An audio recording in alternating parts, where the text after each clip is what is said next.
to our BCC Strategic Plan Workshop. Call to order. All 5 commissioners are present, and we will go straight into public comments.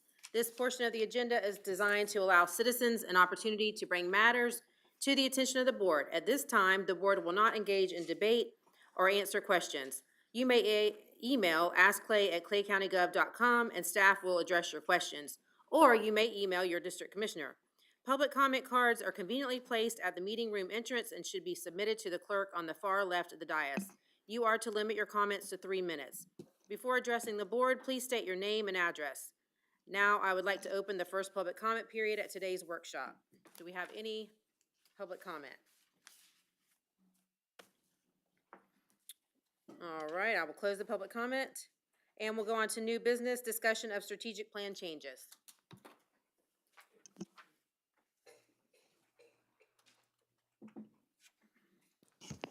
Good morning, commissioners. Did you want to kick anything off? Sure. Madam Chair, if I may, just real quick. Again, each one of you has the booklet, our strategic plan in front of you that's there. Troy has prepared slides along with the department heads and team. Both Laura and Heather also worked diligently on this. We kind of took a look at this to become more efficient in tracking this quarterly is the first thing. Second, to update the items that are in there within the strategic plan. Some of these goals have already been met, so we need to adjust those. Within the plan itself, Troy, we'll show you in a slide that this was 2026 was the time for us to review the plan and to make adjustments accordingly on this 5-year plan. And then throughout this, we talked about like changes from it. I won't steal Troy's thunder on that. We've got just some basic ways that we want to adjust it. Now, I don't reprint the entire book. We got some other ideas that we'll present to you. And we've also, since we did open this up to the department heads, they gave suggestion of other key performance indicators or KPIs for us to track. That'll be another portion of the brief that Troy will open up on, so that when we do come to the board quarterly and brief in front of the public, that litmus or that report card will be the strategic plan and how we're doing and these KPIs. So it'll be a lot easier to go through that and see it on one sheet on both of those documents to go through. And then finally, to wrap up this workshop, we're going to talk about what's in front of the legislature coming up when the session starts here in January with regards to property tax. And Troy has a few slides on that. We will be starting our budget prep a lot sooner than before in years in the past. And so we expect more of these kind of workshops and discussions like that as we move forward and once things solidify on what's going to happen with property tax. So that's all I had, Madam Chair, Commissioners. If there's any questions for me initially, I'd like to turn it over to Troy. So, commissioners, you should have all received a packet that is kind of color-coded. This was our attempt at trying to make this as easy as possible to show where changes were made. From that, we have the PowerPoint slides, which reflect the same information, and we'll go through it based on the PowerPoint.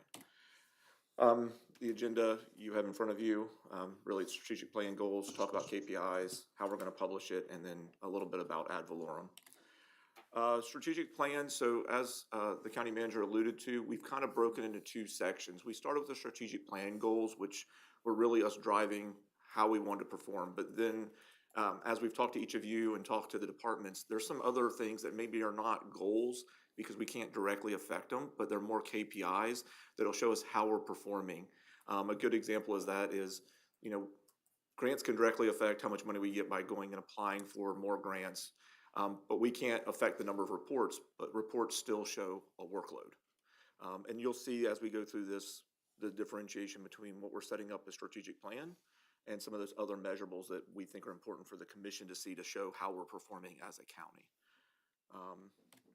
So really starting with the strategic plan, this was the roadmap that was published inside of our strategic plan. We're at that 2026 mid-strategic plan review and update.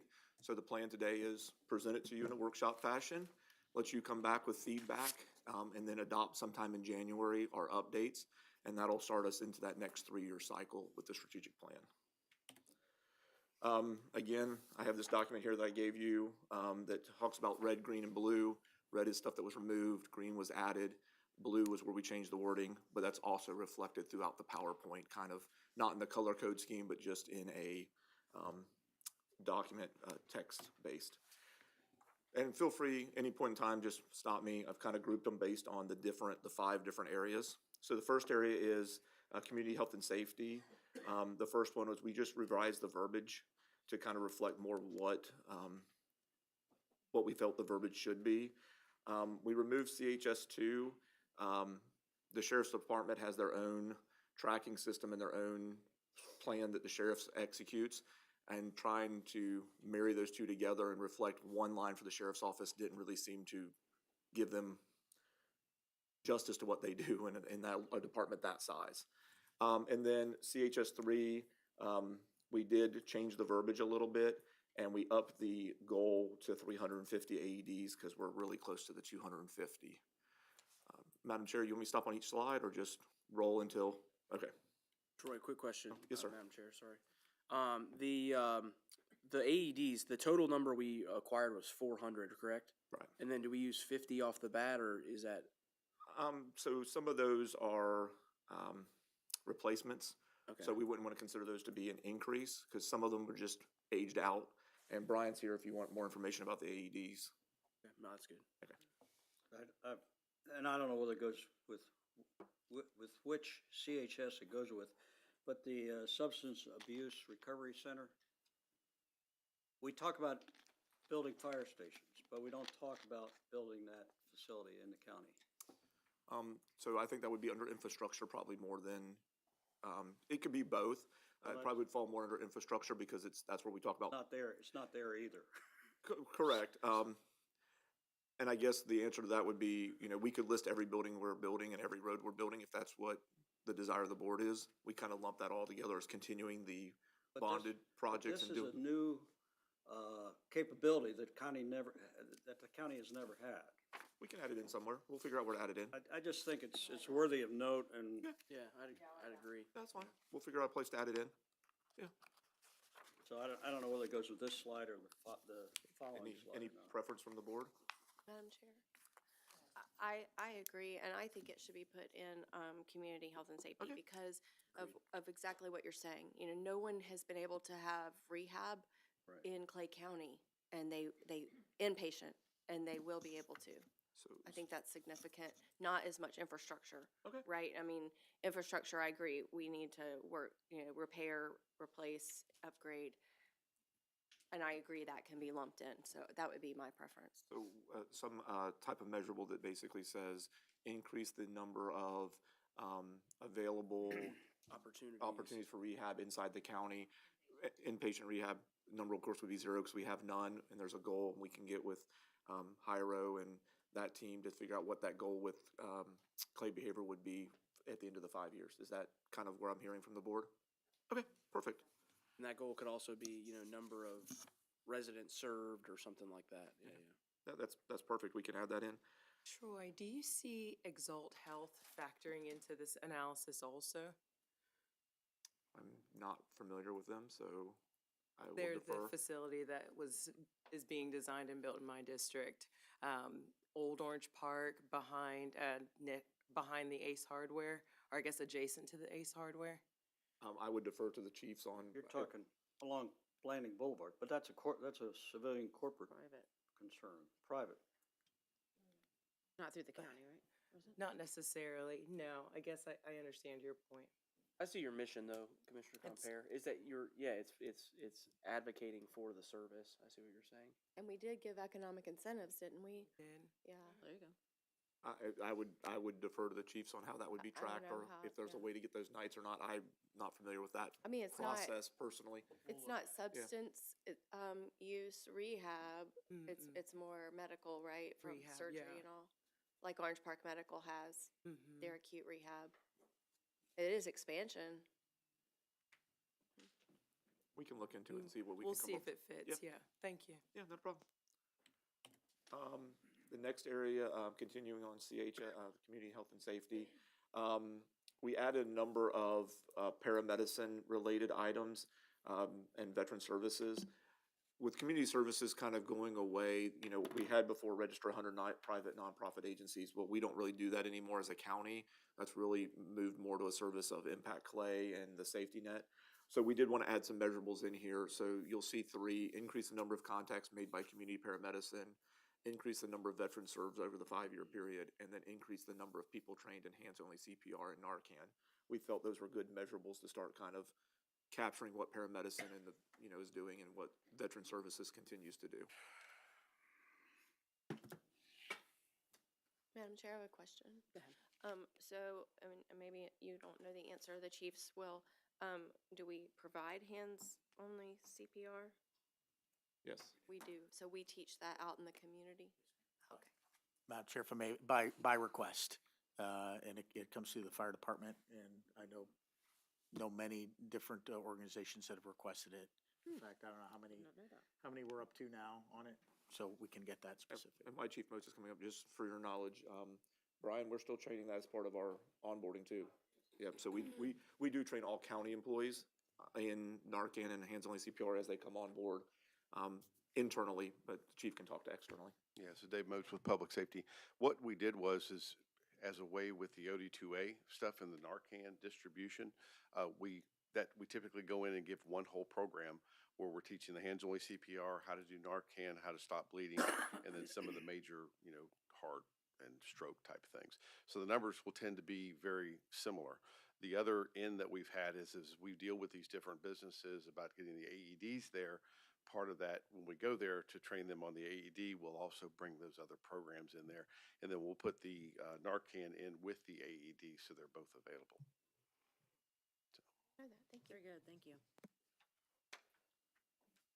And then, continuing down to community health safety number 5, we did change the verbiage, in regards to solid waste, mainly removing the word recycling and changing to other solid waste. And then, we added a new goal, instead of it being based on our capacity of what we can process, which won't happen until we build a new, landfill or do something with that. We moved it more to what's our residential, service rate. Being 100%, trying to deliver 100% on-time service rate. And I know you, go ahead, sir.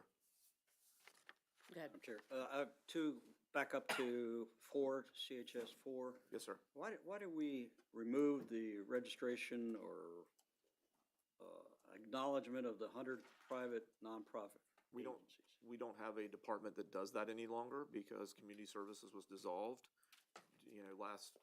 during last fiscal year. So really that's now more of a private industry thing than it is a county. We use the registry that's provided by Impact Clay because they're kind of taking that over, and Clay Safety Net's kind of taken that over of registering those. Mission of the Dirt Road registers a bunch of them down in the Keystone area. So we're really using that more nonprofit database than us personally housing it. We still refer people out to those. We still, if you go to the CISC right now, they have a list of all the ones that Impact Clay and Mission of the Dirt Road and Clay Safety Net put together. We just don't monitor it ourselves. Okay. Yep. Now, CHS 5, provide first-rate residential garbage and yard waste collection with 100% on-time service rate. You will fail at that with that goal. You're never 100%. Okay. You will not get 100%. So I don't know that I'd put that in as a goal because you're going to fail. We're going to fail at that. So I don't know how you, Madam I Chair. know the intent, but when you say 100% all the time, every day of the week, something's going to happen. What's the current? I defer to Milton. Yeah, Yeah.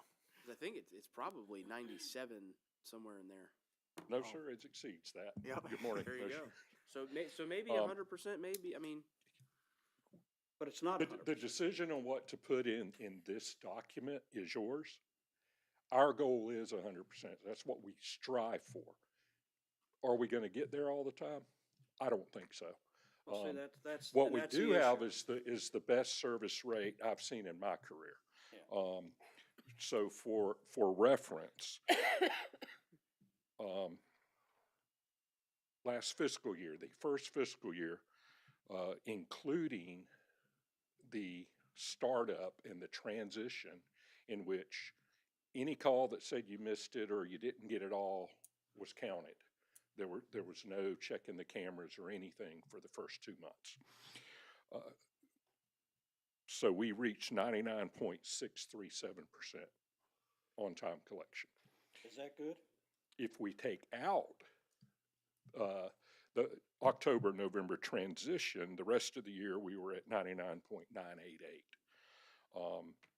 This calendar year through yesterday, now we have 3 weeks left, we're currently at 99.9988%.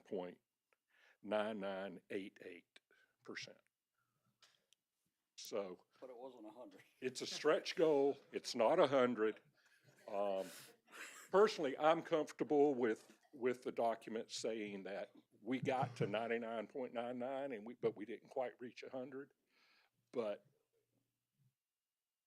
I'll leave it to you. Where do you want to set that?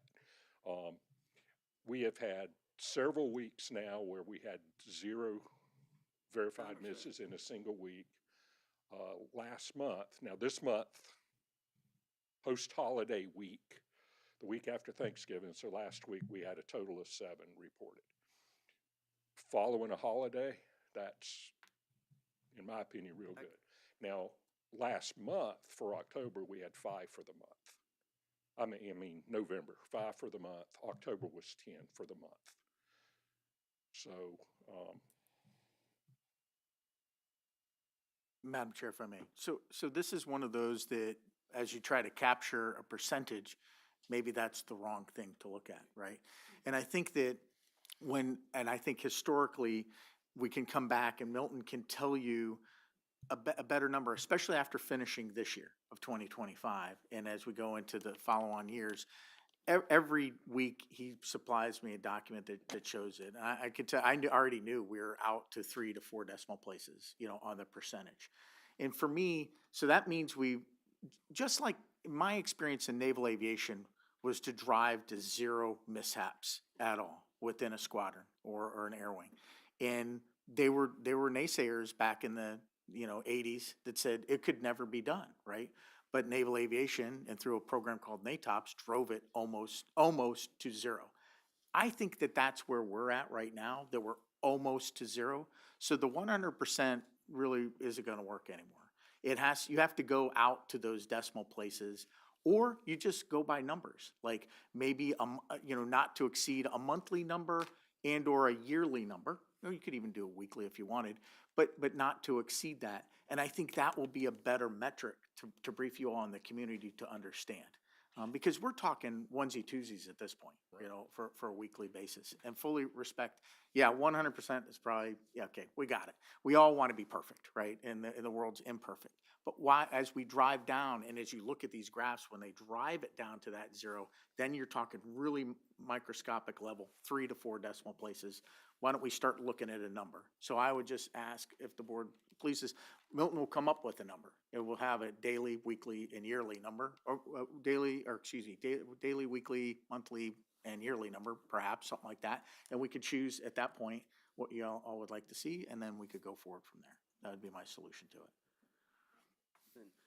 Also, I think one thing to think about is, when you're getting that close to perfection, that's a good sign. I think your processes are coming into good order. But one of the things through the CHS-5, ensuring that garbage, yard trash, and solid wastes are properly managed.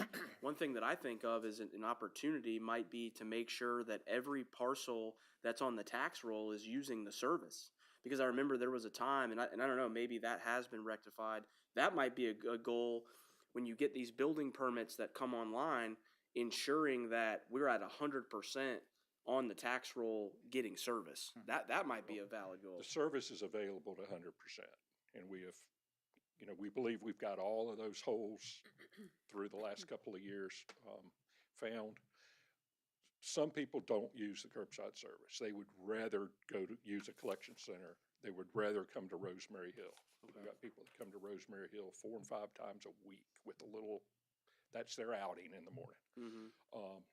So there are some people, plus we wouldn't be able to tell you how many use the service or don't use on a monthly basis or a weekly basis. Okay.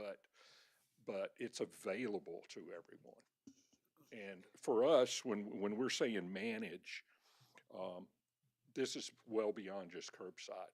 That's the disposal operations. That's all the processing operations at Rosemary Hill and the collection centers to make sure that what we receive is properly handled and disposed of or recycled.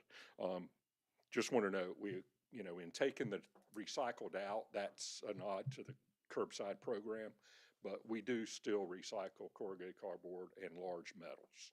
So and some of the e-waste are recycled. Others are disposed of, but there is still recycling when we have opportunity to do so at Rosemary. Madam Thank you. Chair, Go ahead. if I may, I agree that it's not the right, a percentage is not the right number. The number, we're down to single digits, but we want to know, are we trending upward, trending downward? Right. I'm curious as to why that's a good number after a holiday week. Like, why is a holiday week different from Week their following a perspective? holiday is a big spike in garbage, always. So carts that might have been 80% full are now 120% full. Where where the routes were at 1 3/4 or 2 loads on a normal week, they were hauling 3 loads last week following the holiday, just with the volumes being up. So there's more opportunities to have things go wrong with all the extra. Yeah, see, I don't give them the Waste. hall pass of saying that that's okay. I mean, they should be staffed for that. Yeah. If they need to put more trucks on or pay overtime, whatever. Not that I don't think their employees shouldn't have the holidays off, I do.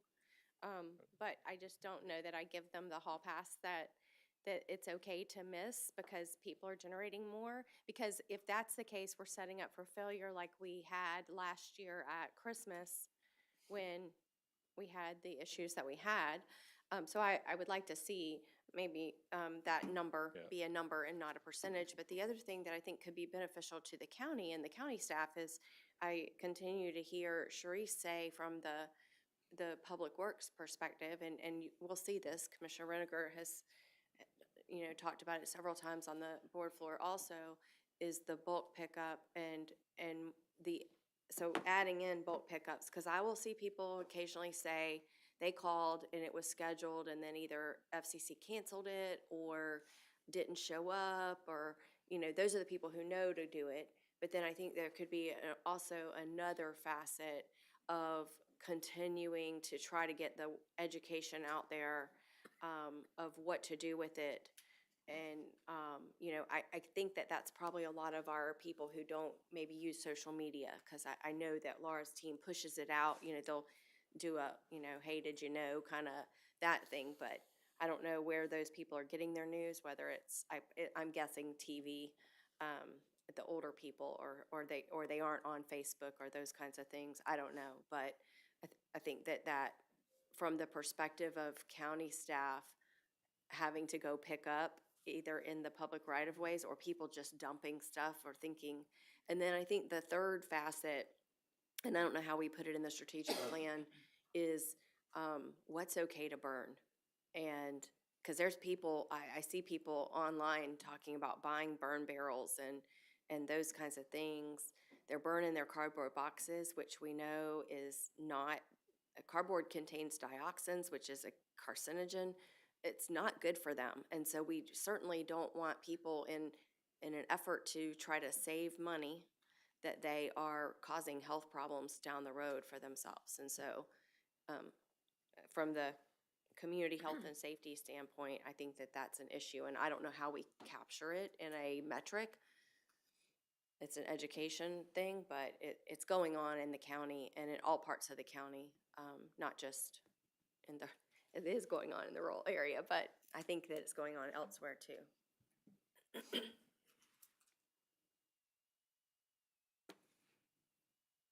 Good. Thank you, Milton.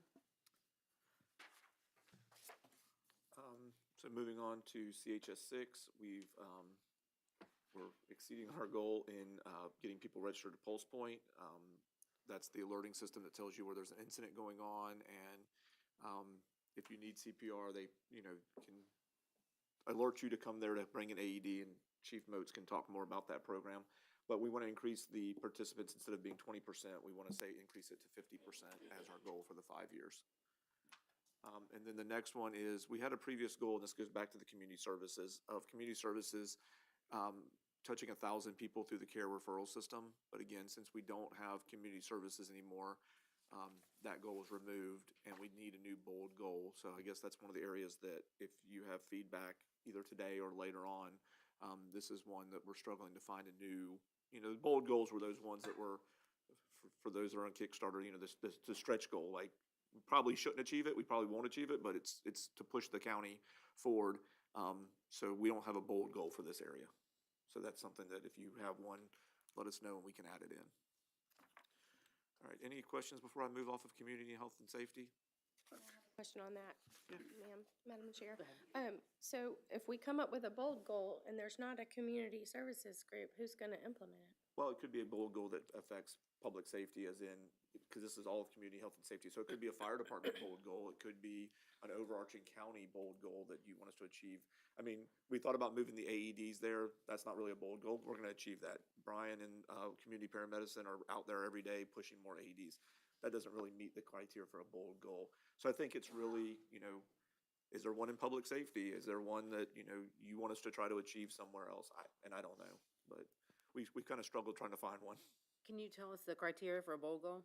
I don't know that. It's whatever you decide, but really the whole idea of the bold goals was supposed to be something that you have to push to achieve. That was when the other bold goals were things that we were going to have to push to achieve. We honestly won't achieve them 100% of the time, and nor should you. For example, grants, I think $100 million, now we're up into $150 million. Well, that's pushing Megan and her team to really go out there and try to find those grants in a competitive market, but that's a bold goal. Through the chair. Madam Chair, I have a bold goal, and that's, when we talk about disaster relief, disaster notification, today we rely on lines of communication that exist, internet. Okay, during a storm, you can forget about internet, because a tree's gonna take out the line.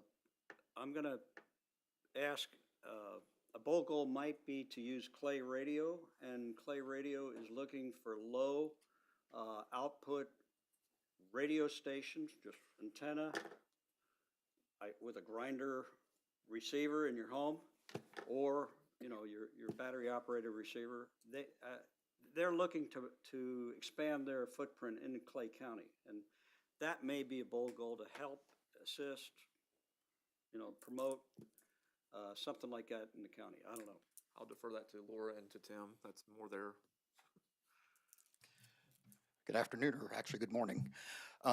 So there's multiple answers to this. So from the federal side, we're mandated to be a part of the IPAWS system, which is the Emergency again. Alert Network. It's called IPAWS, IPAWS? APAWS.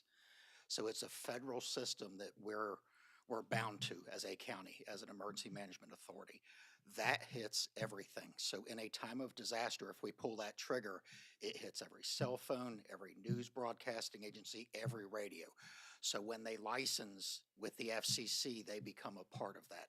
So we hit everybody 100% of the time when that comes out. We also have Alert Clay that we utilize for pushing out the messaging as well. We're also in our communications plan have ARIES, which is the ham radio operators. So we have multiple facets that we hit, and we have to hit 100%. We can't exclude one particular radio station. It goes to all during times of emergency. All right. I'm just thinking, I know Clay Radio is looking for low output FM stations, which he's identified one or two in the county already, and he's looking for others. So I don't know whether that be a bold goal or not. Madam Chair, if I may, quick on, so two things, what you just stated, Tim. So just so we all understand it a little bit more, because you had this fancy acronym that not everybody's ever heard of, but we've all heard of Amber Alerts, and we've all had those come on our cell phones, right? Correct. That is very similar, if not the same That is system. IPAWS messaging. It is yes, sir. IPAWS. Thank you for clarifying that. So it does get to everybody who has a cell phone, but there are other individuals that do not.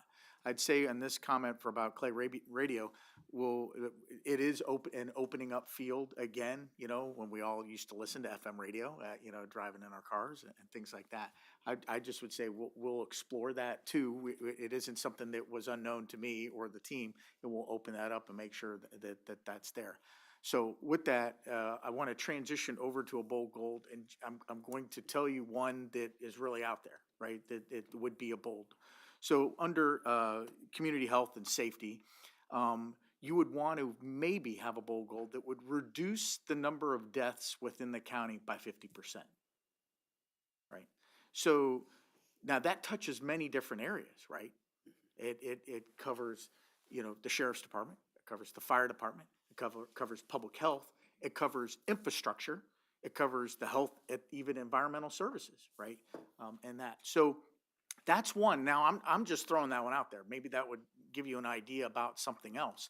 It's very broad, right, in the definition. I didn't tell you that it was something specific. I just gave you some examples that connect to it. If that is the bold goal that you all would like to go for, well then let us also get with the departments, because there'll be KPIs that hit that and that we can bring back, and that's kind of the litmus that tells us that we're heading in the right direction for the goal. I throw that one out there. Again, I'm just throwing in my opinion, but that's it. All right, thank you. All right, if there's nothing else on community health and safety, we'll move on to economic development, economic and community development.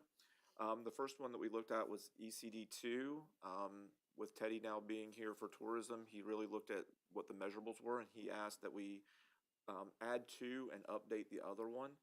So, you know, the goal of generating 2,500 overnight stays annually from TDC-supported events, recruit or retain 7 sporting events annually. So over the next 3 years, that would be 21 events, and then recruit and support at least 3 new multi-day events each year. That was kind of the old goal, but Teddy's kind of reworded it to kind of be more reflective on trying to get that 3 per year. So, and I know he's here if you have any questions for him directly. That was it for the changes in economic and community development. Actually, that area we kind of felt we were pretty solid in. The next one was good governance. We did make some significant changes to the good governance area. One was, you know, Laura's team's done a great job of getting stuff out on the different platforms, so we wanted to update the goal to increase public relations outreach by 150%. Originally, that was 50%, but she's far exceeded that in the first 2 years, so we wanted to really push that. And then increase the participation in our emergency alerting system. Before we were looking at Alert Clay and Safer Watch together. The Sheriff's Office, again, had their own metrics, so we really wanted to focus on Alert Clay, which is the one that the county maintains on a daily basis, so pushing that to 30%, or just focusing on that one, increasing by 30%. The next one was GG2. Again, this goes back to Teddy's area of working on maintaining a initial application review of 10 days for those special event or event grant programs. I know some places were looking at, you know, their application being delayed. I think he's done a great job of getting that down under the 10 days already, but maintaining that 10-day review time for the initial application. GG3, we had our goal in here of maintaining 90% employee retention rate yearly, which we can keep in there. I think if we're going to keep that in, we would need some direction from the board of how you want us to, over what period of time. Howard and I have had a lot of discussions about this. Different, if you look at SHRM, they have different ways of measuring it. You know, with firefighters coming and going and, you know, different agencies. So if we want to leave the 90% retention rate in here, we don't have an issue with that. We would just probably need some guidance from the board of how to consistently calculate that. Or what would your vision of, you know, is it, hey, someone's been here 6 months, that means we've retained them. Someone's been here a year, what does that look like from the board's perspective? Because I think different people over different times have calculated that differently, so.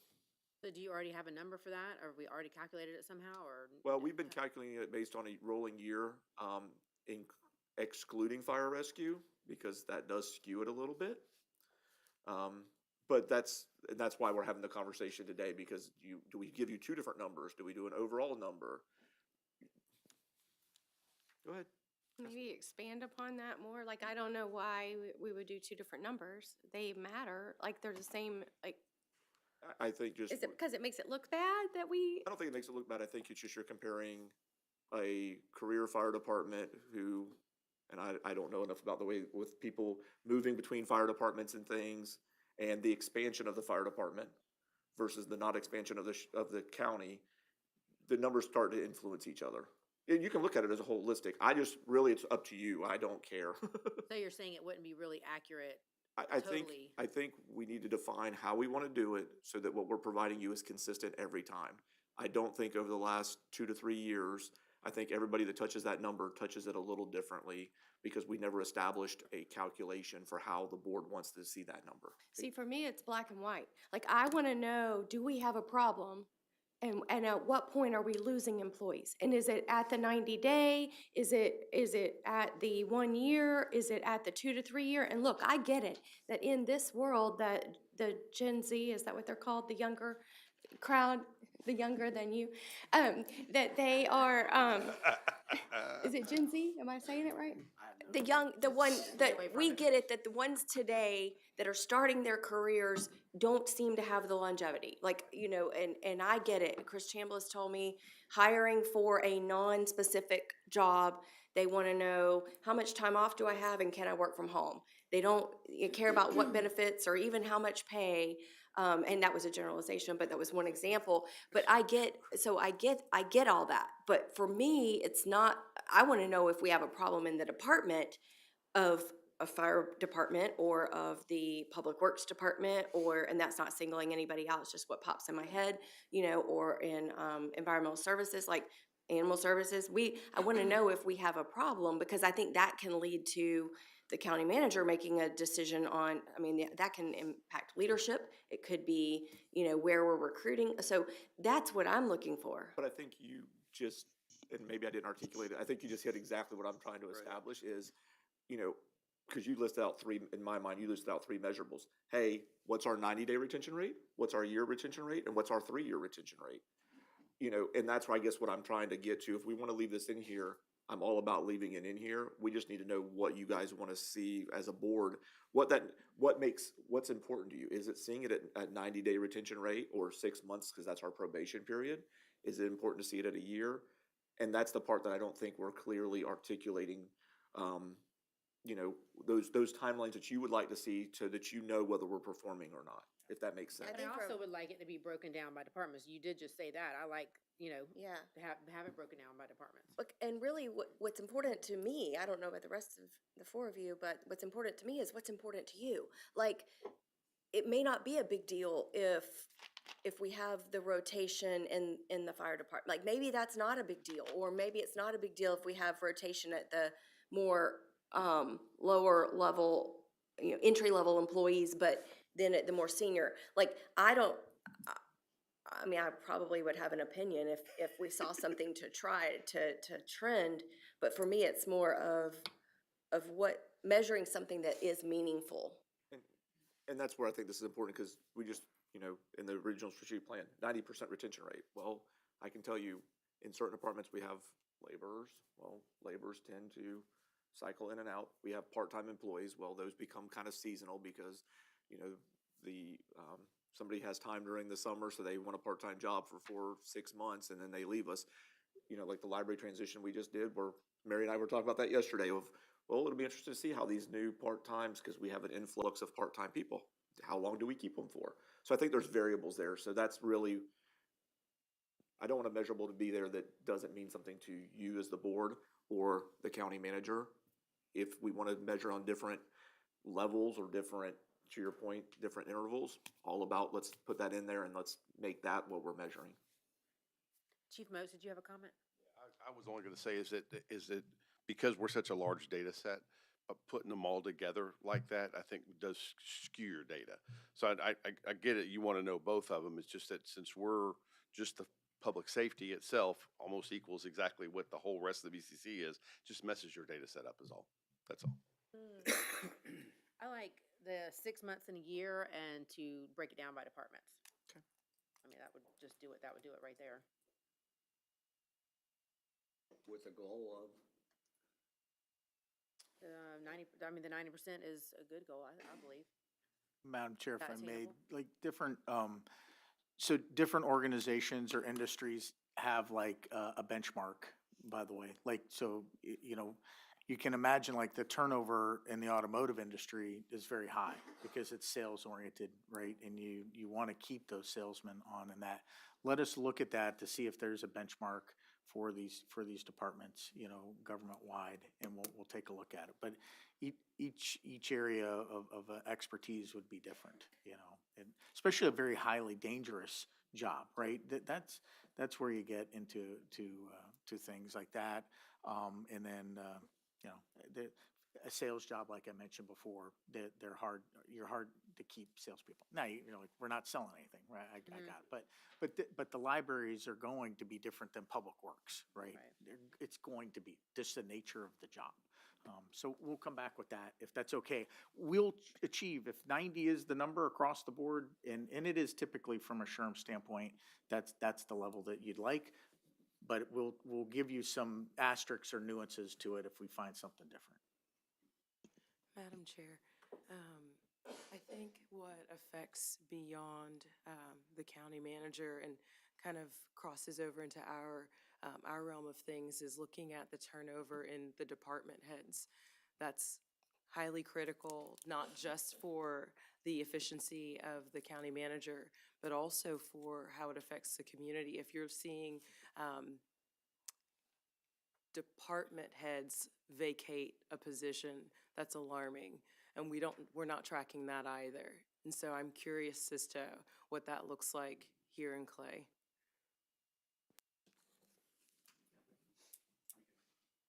We can certainly add that as a number that we, either on the strategic plan side or the KPI side, which, you know, we'll figure out the right place for it, and we can always provide that. Great. Any other comments? Moving on to GG4, really updated the verbiage to be more concise on what we're tracking. This was kind of a gray area of continued build. Before it was just said host 10 meetings with partner organizations. We really kind of honed in that that's elected bodies, economic development partners, developers. So kind of making it more clear what we're tracking.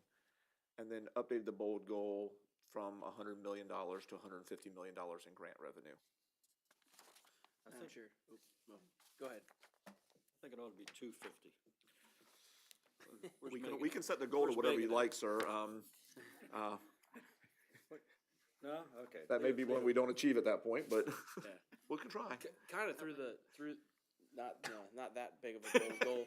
But one thing that I do want to add, and hopefully I can get some consensus on this in the strategic plan is we've seen some recent success in public-private partnerships.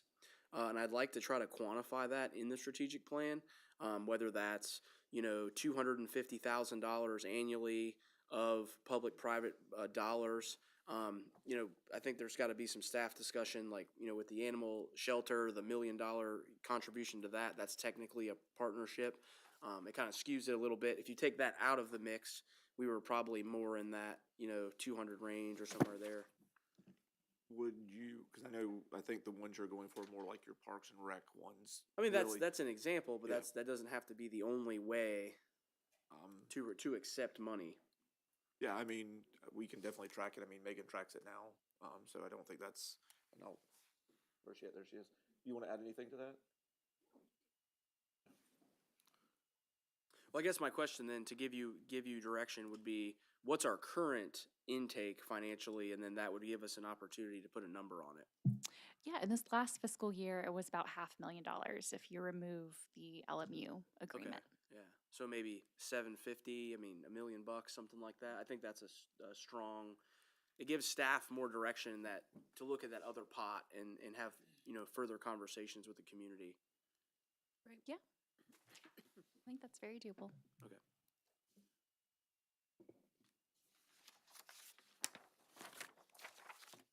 Moving on to infrastructure. Change the goal for public transportation instead of 20% to 30%. We're kind of at the 20% mark now, so we feel 30% is a doable goal with we keep on the current cycle. We updated the verbiage to be 100 lane miles because there was some confusion of whether we're tracking a road, a 2-lane road getting resurfaced versus a 4-lane road getting resurfaced. Does it count as a mile, or does it count as 2 miles, or does it count as 4 miles? So we made it lane miles, so it's all consistent, so there's no, again, ambiguity in how we're tracking the number. And then worked on improving, previously it said maintain and improve 10,000 feet of pipes. We really made that just improve. As Eric Pope pointed out, they maintain stuff every day, so maintain really shouldn't be a measurable. It should be improving the stormwater system, not maintaining, which is their day-to-day stuff. Question on that, Eric, Madam Chair. And then about- Question, Eric. I'm not trying to poke you. I mean, I appreciate all that y'all do. You work really, really hard. But when I think about the stormwater study that we just had, so we have $30 million in identified projects to improve our stormwater, and then we have the $5 million a year of stormwater that we need to maintain, where we're currently funding at what, 1.5, 2.5 million?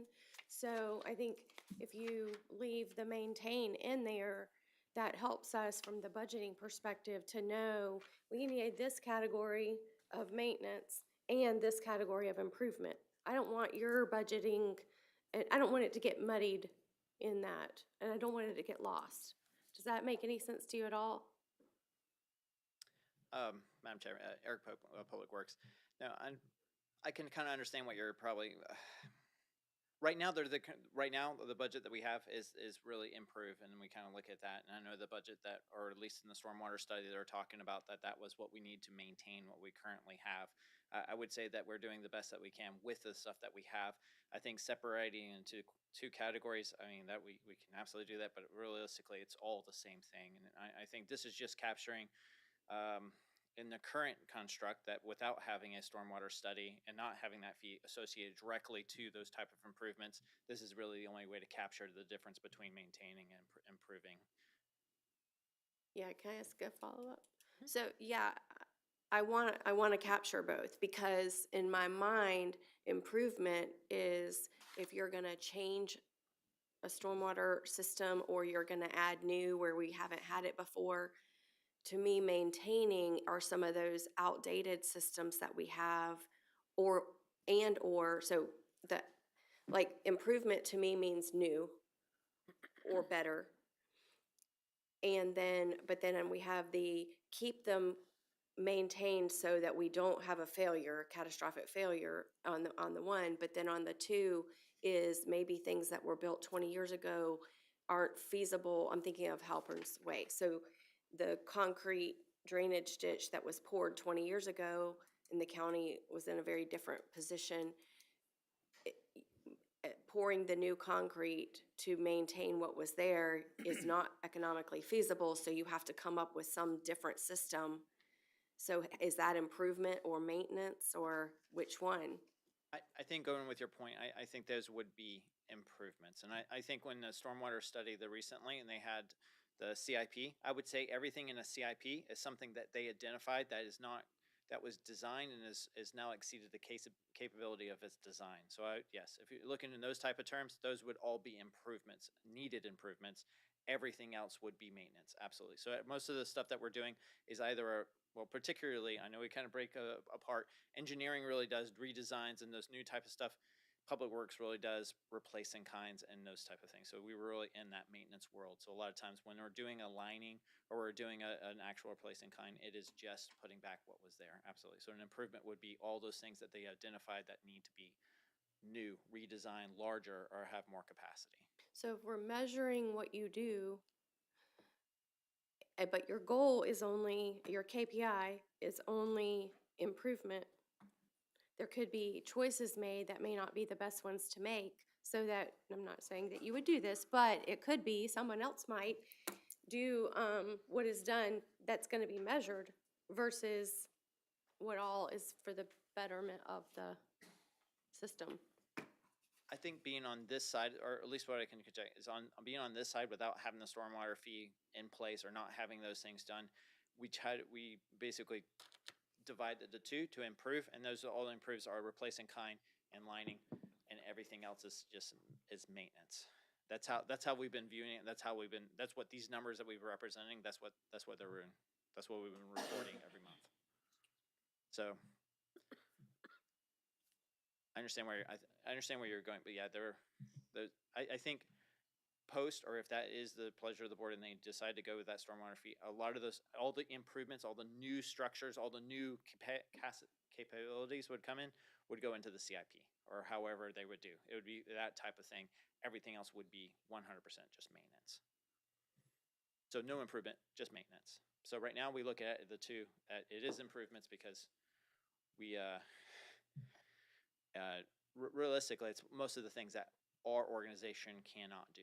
Those are the things that we contract out, and those are the improvements that we're doing. And maintenance is everything we can do pretty much in-house. So if we change the goal to this, but we don't adopt a stormwater fee, or we don't figure out some sort of funding for you, you can't achieve your goal. Not in a current construct, yes ma'am. Correct. I don't want to set you up for failure. Like, I'm not, I can't predict the future. I don't know how the votes will go, or what the funding, or what the legislature's gonna do and that kind of thing. I just don't want to take wording out that's gonna set you up for failure. I think your department is phenomenal with the resources we give you. Probably better than we deserve. But, I just don't want to set you up for failure. No, I understand, ma'am. And that number, that's probably where I requested the remove maintain, because it's easily misconstrued, because like 10,000, I mean, we have almost 1,100 miles of pipes and culverts and everything, so. And through the chair, if I may, I think as we start talking strategic plan versus the other additional KPIs, because I just pulled out the blue sheet real quick, one of the things that Eric said that he's going to track in the KPIs is stormwater structure maintenance completion rate.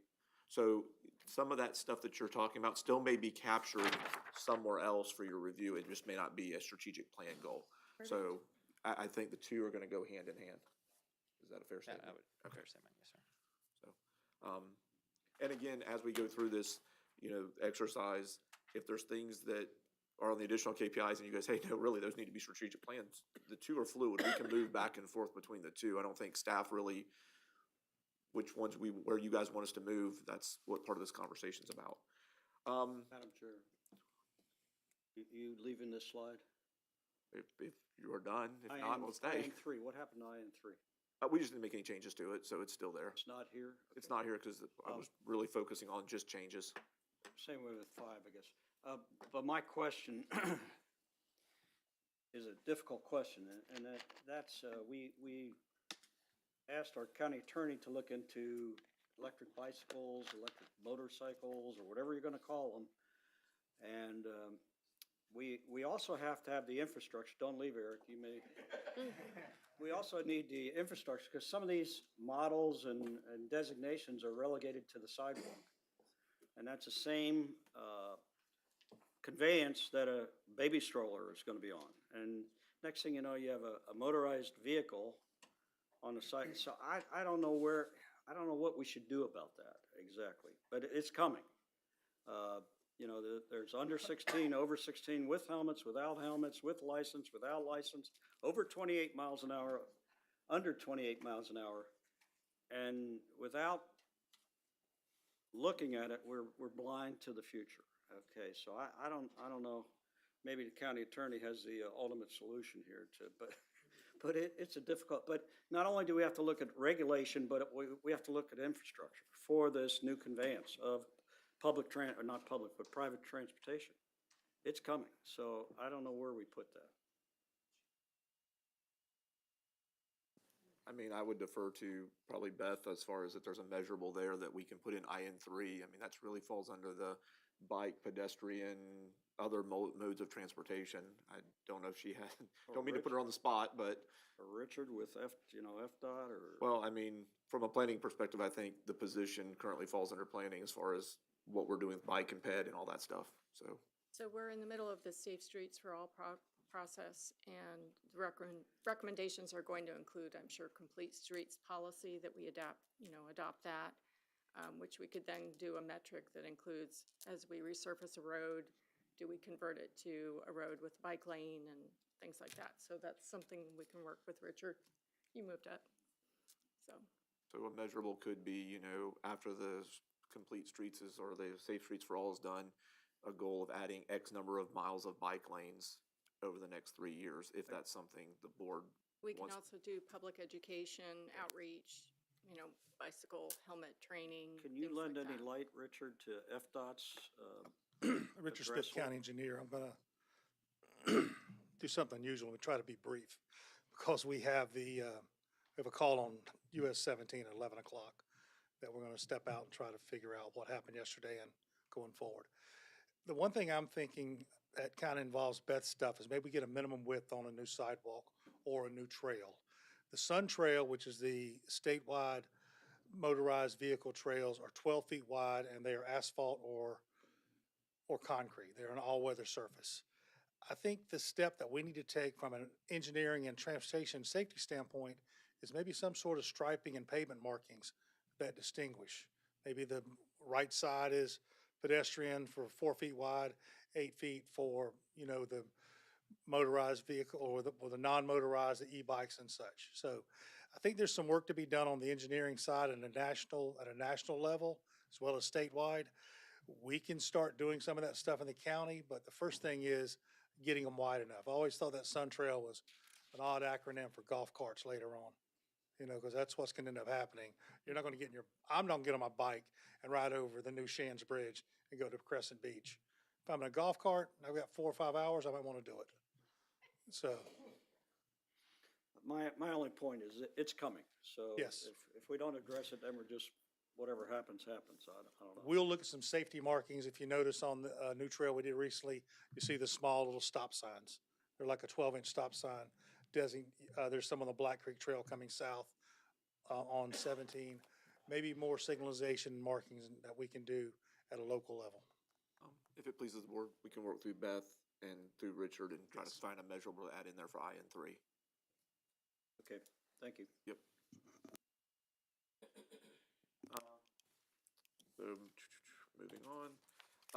So we added an IN6 to reflect the Capital Projects Department. So Capital Projects Department successfully support multiple county departments by safely delivering quality projects ahead of schedule and under budget. And then the goal will be to design, permit, and construct 6 fire stations and successfully execute the $65 million in work against the public safety bond. So that's what we're going to monitor and measure as our goal. And then the bold goal, the 5% deficient roads really didn't seem to be a good measurable after talking to staff. So they came up with a new one that says improve 100% of all paved county road segments below fair, bless you, and reduce unimproved county dirt road lane miles by 50% within 5 years. So that's the new goal that staff came up with. Troy, just if you read through that, it's English-wise, we need to improve that. Okay, we'll work on it. And I'm not an English major. Neither am I. I'll kick that to Could have been. people that know how to Could've verbiage. Heather's the one that's been will help me get my verbiage right, so I'll kick that to her. I think Laura can help you with that. Laura's been helping. This has been a team effort to get through all these revisions. Heather and Laura and I have spent a lot of time putting together data points. So going back to the spreadsheet before we get into key performance indicators, you've got a green sheet. This is kind of the reflection of what we're going to give you guys in the future if this is approved. I know before we gave you the book, which was like 20, 30 pages to read of a bunch of text. We would like to move to this format on a quarterly basis, which is more of a spreadsheet format. We think it would be easier for you to compare month over month, year over year, look across the data. Yes, all the data has not been populated because we're waiting for after you give us direction today to move forward. We'll add the new items to this list. Does this format, do you think the green page, this will work better for you guys to get the data on a quarterly basis? Do you like this format? Yes. Okay, so that's what we'll move forward with. And then moving into key and performance indicators, again, these are things that the departments have kind of came up with as ways to not necessarily strategic plan, but track other measurables that they're already tracking internally in the department. So that's what the blue sheet's gonna be. The blue sheet will be all the other measurables not tied to the strategic plan. they're just other key performance indicators, and I'll go through them relatively quickly. If there's ones that you want me to stop on as we go through the PowerPoint, the departments are here, they can add to it, but go ahead. Your microphone. I'm not sure. Sorry. A question for you. I'm not sure, because I really wasn't listening to what you finished saying, because I was reading your chart. No Sorry problem. about that. But my question is, in glancing at this, it just popped out at me. The bold goal, sorry, Chief Moats, I'm poking at you. But the bold goal for the ISO rating, it says on here, a goal of December of 28, but I thought that was a 26 goal. And that's important for our homeowners insurance rates, so that's why I'm asking. Not that I'm trying to push you to do your, So as he's coming up, yeah, all the goals on here are reflected by 28, doesn't mean that there's not an internal goal to get it done sooner than 28. It's just that's when the strategic plan ended. oh, Yeah. Yeah, so on this one, we have some outside resources that we're kind of subject to be able to even get that evaluation done. But that's a multi-year project to be able to get to that. yeah, So I thought can't- it had already started, though. It has started, but it takes quite a bit of time to get those parameters in place. Part of that's been the manpower that's come in, the burn building that's coming in, certain equipment. We've got a consultant that's in to evaluate our system and identify water resources that engineers have to stamp and say we can use those. So it's a very, very large project. I don't know, how we could break that down to something that would be a more meaningful measurement where you can see what's happening. Because like I said, it's been sitting at that 4 for quite some time right now. Yeah, I know. I thought that, and maybe I misheard, but I thought that in previous meetings, it was said that when we've talked about it, that it was said it was going to be completed in 26.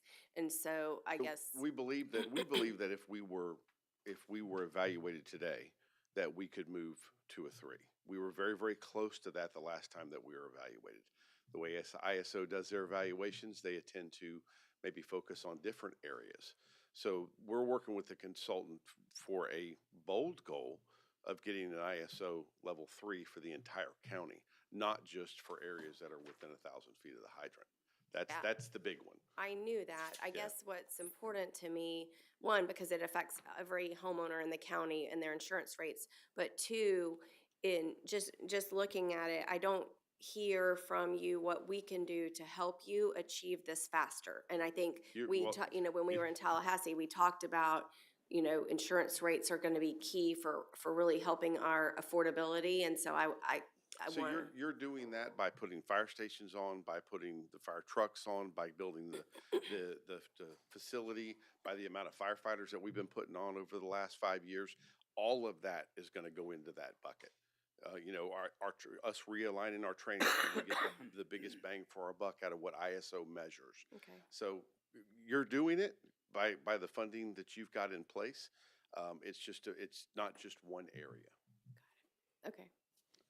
I wish I could give you a better answer than that, but like I said, and even once we get this done, we're overdue for an evaluation, so we would expect one to come along, but we're going to continue working so we can get there. So in my private life, I do ISO 13485 certifications, and so we schedule you can schedule those on your own. We don't schedule this for the county. They just show up. Typically, they'll put us on a rotational basis. That's correct.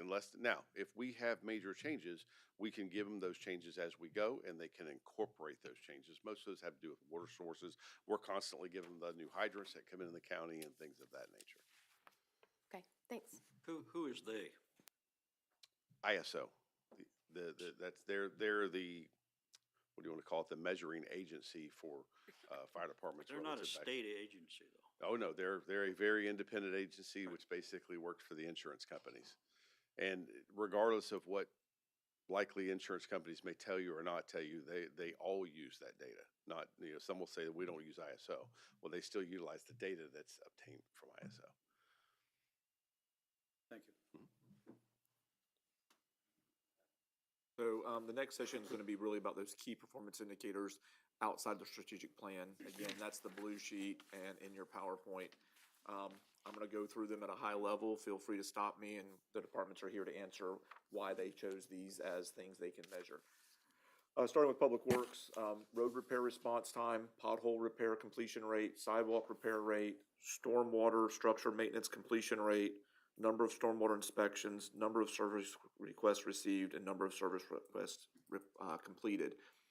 And then for fleet, it's vehicle uptime percentage, downtime per vehicle, number of unscheduled maintenance requests, service completion rate, and fuel usage. And again, these are things that we're already tracking internally. We'll reflect them on a monthly basis and provide you a report on a quarterly basis. Going on, environmental services, the number of reported confirmed misses per month, that'll probably move over to the strategic plan based on our earlier conversation. Tons of garbage waste received, tons of yard trash received, tons of construction waste, an amount of litter collected through Keep Clay Beautiful. For volunteers, Troy, really sorry. fast. One thing I'd like to see for environmental services is, and Commissioner Condon brought this up, but some kind of measurable of bulk pickup. Okay.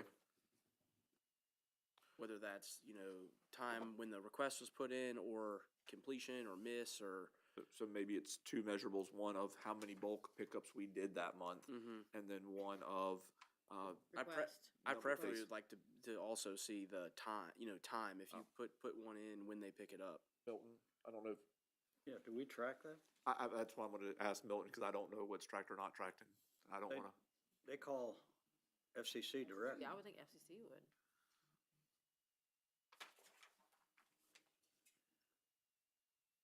So for bulk, the normal procedure is, so once FCC is notified, they will schedule it for the next, no later than the next week, so within a week. Now, often they do it sooner, but usually the default is to schedule it the next time the routes are in the area of the caller. So whatever their pickup day is. So that'll be no longer than a week. Sometimes they do it sooner, but Do we have usually it's a access week. to that? Like, can they give us that data?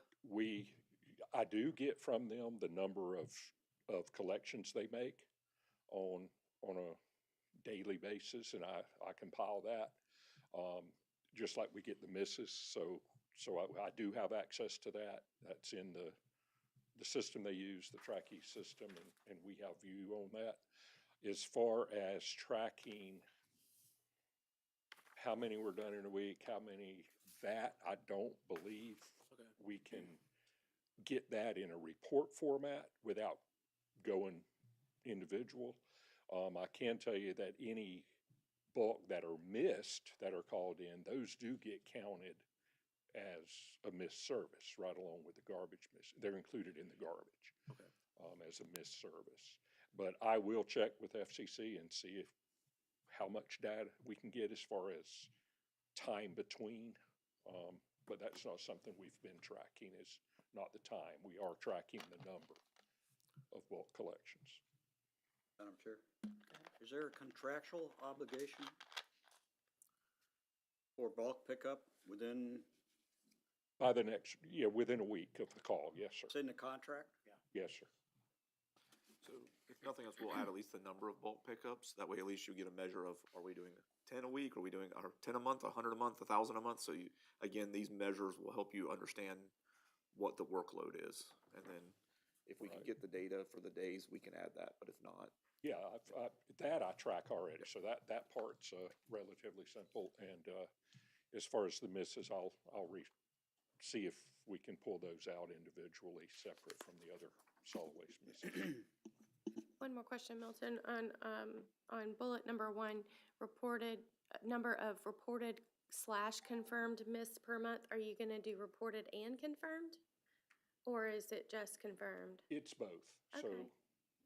So it's let me not misspeak. It is confirmed. Of those that were called in and were confirmed, that's the number we're counting. Because that's what goes into the system. It doesn't go in as a miss pickup where they return. If in the cases where we've checked the third eye camera system and then the resident's notified, here's a picture of your place at this time, the can wasn't out. Those are not counted as under the metric. Yeah, I get that. because that's valuable to us, or at least to me, when you tell me someone has complained and then you come back and say it was not confirmed, it was confirmed their can wasn't out or whatever. Right. That's a interesting conversation to have, but, and those have slowed way down, obviously, but I was curious, like, is there a way, not, if you're FCC and you're watching or you're in the room, this is not to say that, but is there a way, I know like if they report it through the Connect Clay app, you get the notification and then you go through them to verify. If they call into the FCC number, is there a way that you don't get to maybe always see their data? Like, is there, like, are they necessarily reporting all of them to you that are reported maybe and unconfirmed or something? I don't know. They're not reporting the unconfirmed. I mean,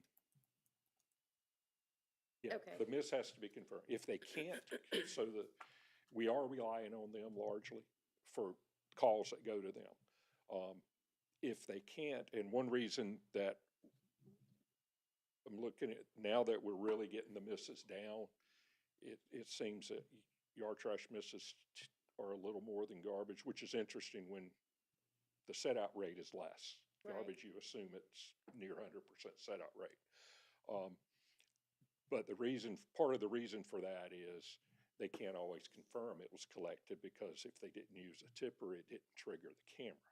They can look at video on the back, but it's not. That's kind of where I was It's not as easy to document.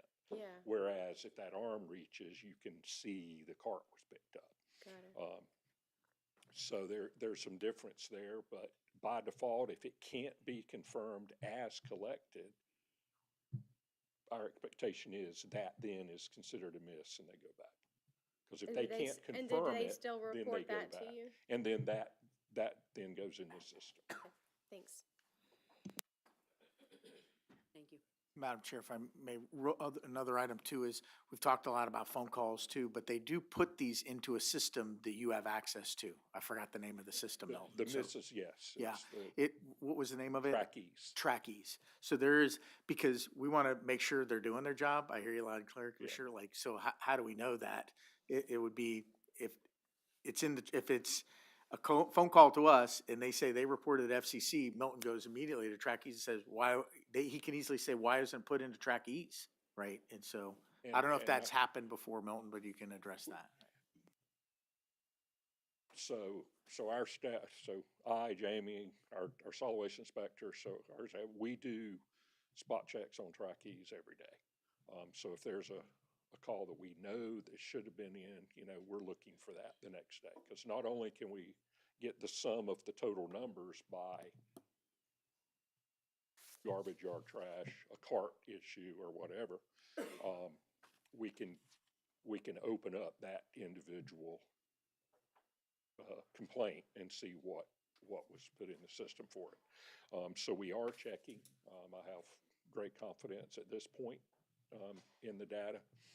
Also for bulk particularly, our inspector, occasionally I'll do one, but usually it's the inspector. Every week he's putting in bulk on, because, hey, I've seen it out there more than once. It's been a week, it's still out there. I don't think they called in, so he puts it in the system and gets it scheduled. And that's what happens with a lot of the ones that comes through some of Sharice's folks in Public Works. Is if they tell us and we use the word legal, but if it's qualified as a bulk collection and it's at a home, not a vacant lot, then we do put that in and have it picked up without waiting on the homeowner to call. Now, the illegal dumping in front of a vacant lot, that's a whole different story. Slight pivot, Milton. So it's along the lines of this good faith inquiry that we're having. Maybe this is an offline question or not, but what I get most often is this inconsistency with bulk pickup being confirmed. So what I've noticed is that some folks will get a confirmation email once they have made contact with FCC, setting out the date and time when the resident can expect them to come by. And then there are others who go through the same process who do not get that confirmation. And it's more consistent that those folks do not get their garbage picked up. How do we track that? Okay, I'll have to check into that. My best guess at this point without checking is that if it's a bulk request that comes through an email or through the portal for that they're answering in an email, and if it's a bulk request received on the phone, they're telling them the collection day over the phone and they're not following up with an email. That's because they probably don't even collect the email address at that point. But that would be what I would surmise is the difference, but I will have to get with FCC to check. Okay, maybe, yeah, just to close that gap, because if it is a phone call, because we tell them if you want bulk pickup scheduled, you can call in also. And then if there's this trend that those phone calls are where we're seeing missed pickups, then maybe that confirmation email on their end would be beneficial to everybody involved. Yeah, so I will, Thank you. we'll talk about that at our meeting later this week. Thank you. Anything else? Moving to volunteer data, tracking new registered volunteers, sweat program events, Keep Clay Beautiful, Adopt a Spot, road partners, and volunteer hours. And I know, Commissioner Renninger, you pointed out that you'd probably like to see a breakdown of volunteer hours for how many hours are at animal services and how many hours at the libraries. Is that Yeah, what you would ask for? I'd just like to see that. Okay. Is there anything else that that the board would like to see broken out? For volunteers? Yep, you're fine. Community transportation, number of TD riders, number of non-TD riders. Moving to code enforcement, cases created, cases closed, lien searches, cases remaining open. For the building department, change occupancies, building permits issued, inspections completed. Veteran services, number of veteran appointments, events attended, and number of people reached at those events. Fire rescue, incident count, and then breaking those down to how many were medical calls and how many were fire calls. Community paramedicine, breaking down vulnerables and OD2A patients. Yes, ma'am, through the chair. Mr. Chair, You're recognized. thank you. He said he's in charge now. Look out. But, okay, my question is actually back on fire rescue. So, Chief, I remember, and I don't remember all the details, but I remember when you had given us some, maybe close to a year ago, you had given us some data. It was very valuable. It was like emergency calls and then like all calls. And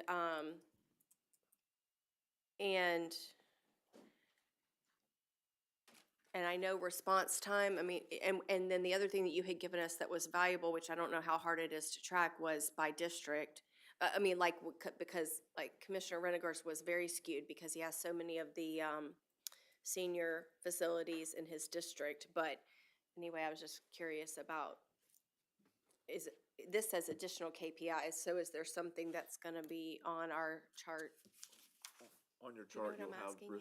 yeah, on your chart, you'll have response time, and I'll let Chief Motes answer, but Chief Motes' team actually produces a very robust data set package. We just picked out 2 or 3 items. Yeah. I'm sure he's gonna tell you the same thing, that if there's more that we wanna reflect, we can, but I'll defer to Yeah, David. to our system, we give out basically everything kind of that month and then year to date.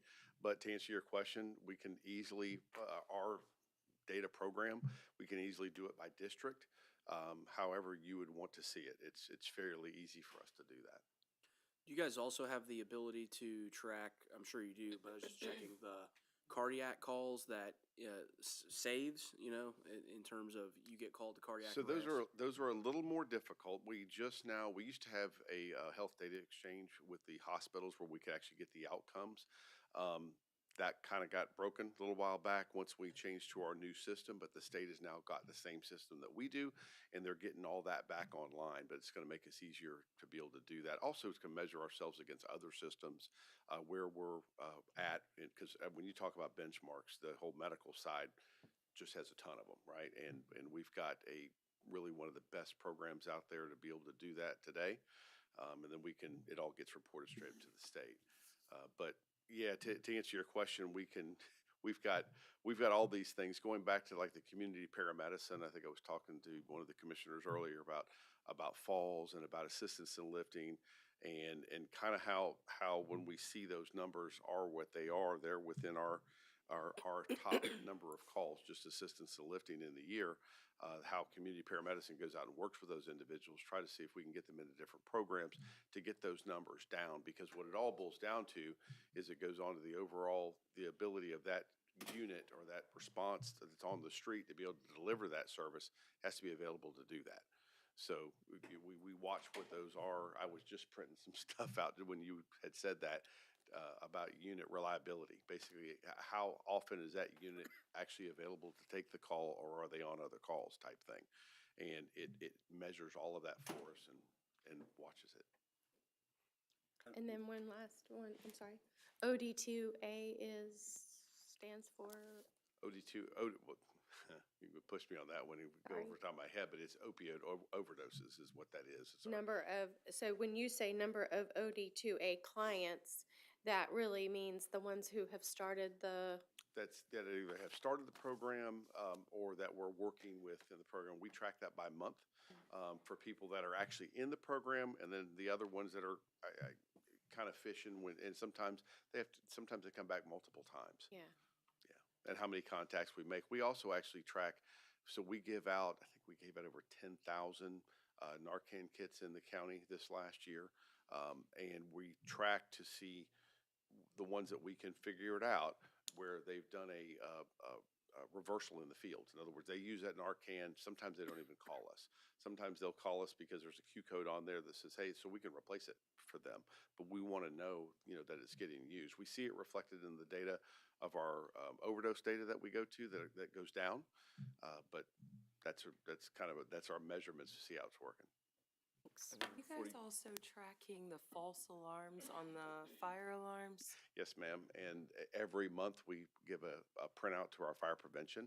So the ones that are kind of on the bad boy list that tend to get towards the top of that, we go out and work with them to find out, what's going on with their alarm system and that sort of thing. Do we track those as trips that we're having to make? I know that sometimes the empirics that we get holistically are how many trips our fire stations are having to make. Because they're false alarms, are they built in also into those numbers? They are, and we break them out. So the major categories for you, so you could have cardiac, stroke, trauma, structural fires, wildland fires, and then same thing with the fire alarms and things of that nature. So it doesn't, if you're trying to look at something that may artificially make the data higher, then you could pull that out and see what that is. But every fire alarm is a fire for us until proven otherwise. ISO's even gotten to the point now where they want to see an entire assignment go there every time. We've kind of limited that on what that response is initially keep our trucks available, because we do get a lot of fire alarms. Yeah, the only concern I have with that is when your particular fire stations can predict when they're going to get a phone call because of the weather. And then one of the reports I got was your grounds manager for the false alarm isn't even going to show up because they also could predict that the fire alarm would go off that day. So typically that's where fire prevention gets involved. We have a mechanism that we could actually cite them and fine them for that. But normally when the fire marshal gets involved and goes there, we can get them down off of that list. It's just a maintenance problem. Madam Chair, define vulnerable. I'm sorry? Vulnerable. What? For lack of a better term, vulnerable would be individuals that can't necessarily take care of themselves or a situation. So they become dependent on fire department kind of being of last resort. The greatest example of that is our assistance in lifting calls. I think last year, I had it right here. Our falls were sitting at about 3,200, and then our assistance in lifting calls. I know they're here somewhere. That's right, 2,200 calls last year. And what we do is when we start to go to them repetitively, that's when community paramedicine will go. That's the other side of what they do. We got the OD2A side, we got the vulnerable side. They will go out there and work with them. And those cases can be very complex. If it's let's say, for instance, it's a veteran, right? There may be services out there that we work with Veteran Affairs and things of that nature, maybe a service out there to be able to get them so they're not dependent on us to go out there and pick them up. It may be a piece of equipment. We have a lot of equipment that we have, or there's other places that we can get the equipment from or hook them up with.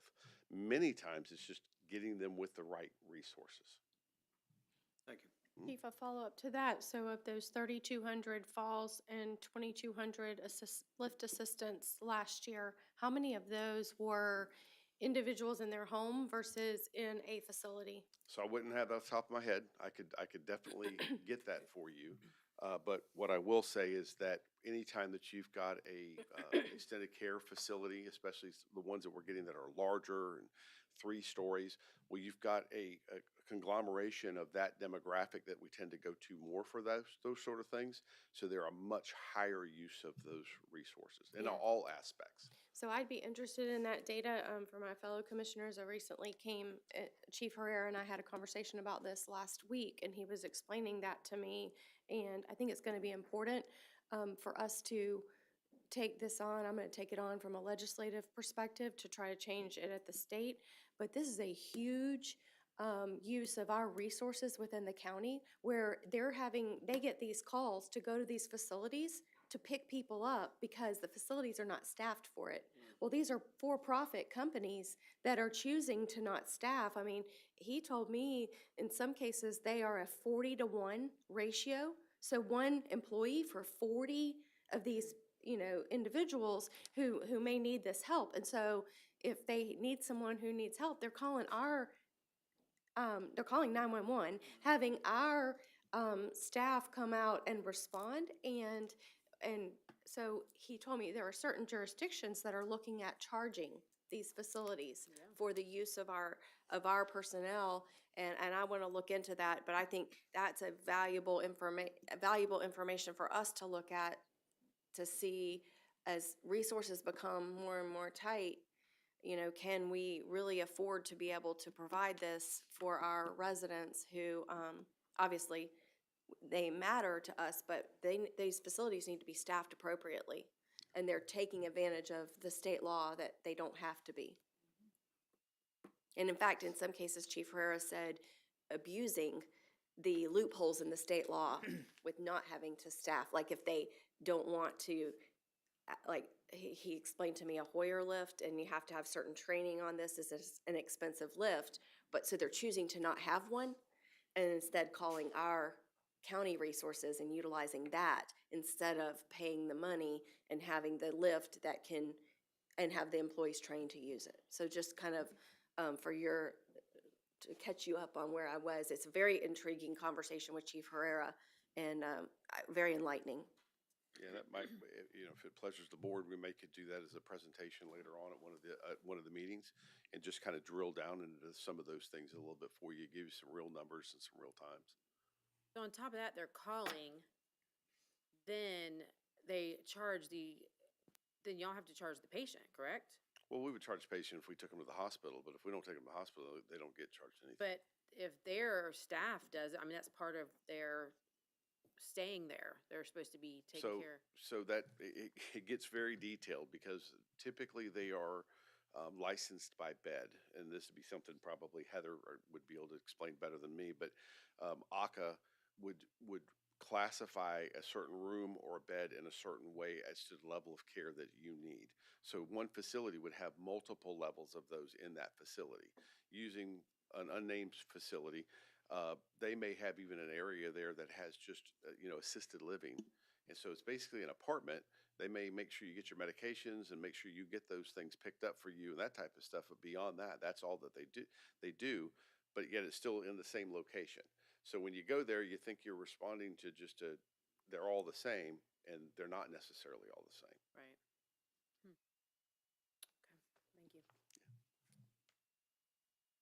All right, moving on, facilities, we'll track the number of tickets open per month, number of tickets closed. Grants, it's going to be grants submitted, grant reports filed, and dollars of reimbursement. Grounds maintenance, number of tickets open, number of tickets closed per month. MIS, tickets open, tickets closed, number of. Question. Oh, go ahead, sorry. I'd like to, I think it's important to know how many grants were awarded, Okay. not just applied for. Yep. You know, categorize a number or dollar award or something like that. I can do that. So MIS, it'll be number of addresses issued and number of PCs, laptops maintained in the county. I know you had a question about addresses, sir. About what? You'd asked me about number of addresses and why that was MIS. Yeah, why, Well, GIS falls under MIS, so this is a measure of talking residential addresses? addresses in general for anything. It's part of the 911 function of the county. I was thinking, email addresses. No, not email addresses, sorry. And then capital projects, total spend on bond projects, total non-bond spend on CIP projects, and total inspections completed on projects. Is what we would track for capital projects. Can I ask a question? Sure. I don't mean this to sound, but why do we care how many PCs and laptops are maintained by the county? It's just a measurable of workload. I mean, So you want us to see how many It's they're up to you. having to maintain? No, that was valuable. I didn't understand why Yeah, I we mean, wanted to. And with, I mean, I think you, I will say this, and Dean's in the room somewhere. I think it would probably be shocking if you knew how many devices we have to maintain. I will say for every fire truck or ambulance we have out there, I think we're up to 4 or 5 devices per rescue that are connected into the network. When you talk about, you've got life packs, you've got MDT, you've got the patient care system in the back of the rescue. As we become more of a connected environment, I can tell you from when I was the director of IT to what Dean does, my guess is you've probably doubled in the number of devices you've had in that 5-year period of time, just because of technology changing and being more of a connected workforce. I do value the work they do. Yeah. I don't see that number changing much. And so I guess it would be like if there were an indicator that there needs to be some sort of staffing change or something done differently, like, I don't know. To me, that seems like performance indicator. It may not be like, so you guys are doing your job, right? So we value that. I'm just looking for something to indicate up or down. Yeah, more than happy to find a different one, change the measurable. Like the first 3 bullets are very intriguing, because that tells me too, you know, you're opening and you're closing the number, but. Good morning, Dean Hain, MIS Director. Just for clarity and context, so tickets are part of our role, as you mentioned. The question is, you know, why do we care how many, right? So one of those reasons is most of those devices come with applications, apps. All those apps require licensing, okay? And it generates cost. And so for us, we pay particular attention to cybersecurity. We've got a lot of applications that most people, I mean, Microsoft, right? We're going to renew our Microsoft licensing. It's going to be spendy. That's per device, okay? Those all add up. We had a lot of cell phones stretched around the county. One other thing we do like paying attention to is on the strategic plan, our main goal is to ensure that we don't have equipment that's greater than 1 year past its end of life, okay? And so that's where our target comes from. That's where our funding is structured. Those are some of our priorities related. And so when you, Commissioner Renninger, get a call from the public about the library's PCs not working right, we do some homework. We work with our partners at the libraries, and we find out, holy smokes, these things need to be forklifted out for a variety of reasons, oftentimes security reasons. But in any case, we're trying to make Mary's team, in this instance, have a functional tool for all of her partners so we can get their temperature down. And by the way, we get the users, the public, able to use a tool. Then we start moving forward into, I'll use another library example with the Oak Leaf Library, okay? We got a lot of stuff, and by the way, all of the new construction coming online, econ building, animal services, all the fire stations, okay? Those are gonna be adders, new to the environment. So that's an indicator of our growth and our demand. So, we're happy that you guys don't see our work. That means we're generally doing it, but that is an indication of the demand we receive. And what I will say is, we probably could do a better job in nailing down help desk tickets. We won't put in a help desk tickets for 60 PC replacements. That's kind of padding the numbers a little bit, I guess. But we've got a variety of projects and jobs that don't get assigned ticket numbers. Okay, that's just the nature of our work. We have somebody sitting here at admin almost every day to handle the walk-up traffic, immediate level of service kind of thing. So that's just some context about the core why. Yeah, I value it all, and I just wanted to indicate, maybe this would be more of a project for Heather and going forward, but I'm curious, how many of those Microsoft licenses or, because I don't think you have the ability to create an email address if they, without a Microsoft license, or we do have the ability, we don't have the ability. So we're paying for a Microsoft license and/or a Workday license because we've chosen to adapt that for our timekeeping system. And so how much, I guess, here's where I'm going with this. How much are we paying for convenience in an environment of 600 employees of, so that we can have somebody merely log on to track their timekeeping, or log on to track an email because we've chosen that as a communication methodology? Or are we providing a computer at, because a lot of those employees don't need to have computer access beyond timekeeping and maybe communication. And so that would be, I think, I just would like to see the whole picture, and maybe, because maybe there's a better way, or maybe there's a different way, or maybe, or are we providing enough resources for the employees to be able to do it? Those are the kinds of things that pop in my head when I look at your, not to poke at what yours are, just curious as to maybe more information going forward. Let me think carefully about how to answer that. You don't need to answer today. okay. Those are just the things that occur to me that when I think about licenses are very expensive.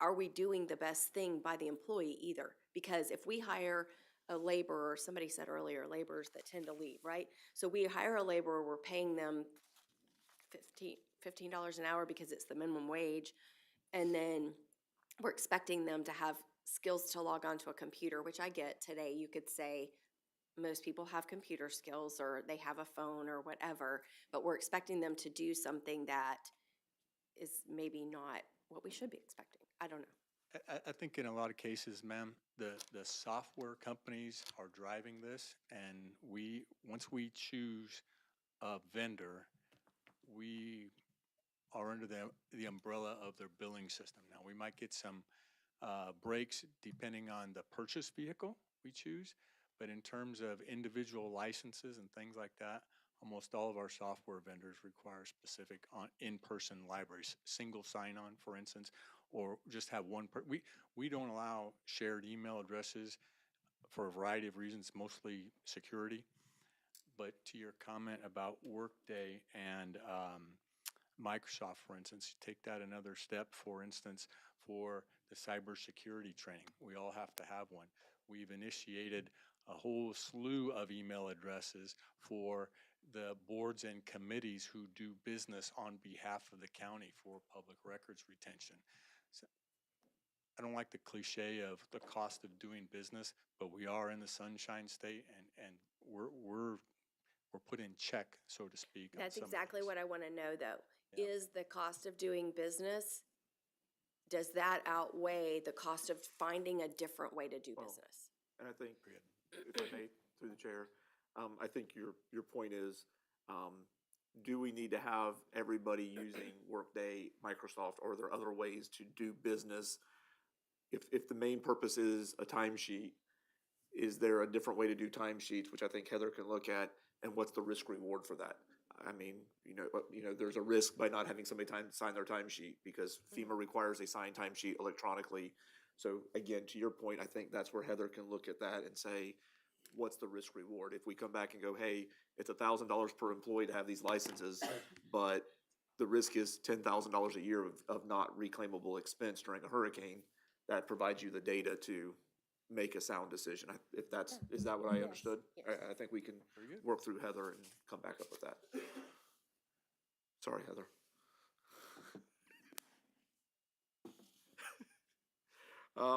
So capital projects, moving past that.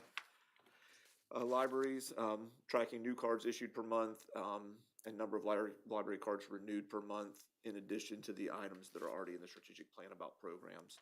O&B thought it was important to kind of give you a report on ad valorem collected, sales tax collected, gas tax collected, all revenues, general fund budget, and general fund reserves. Those are kind of the key metrics for O&B. If there's others you'd like to see, please let us know. Personnel, tracking current employees, current fire rescue employees, and then number of new hires. Just if there's other things there you'd like to track, let us know. Yeah, same thing. Parks and conservation, we were looking at the number of usable fields, number of courts, number of acres purchased under the conservation program, and then total acres of easements acquired under the conservation program, because I think there's two sides to that conservation. One is true property and one is easements. So we'll track both of those. Purchasing, Right. oh, go ahead. Sorry. We categorize the fire rescue union.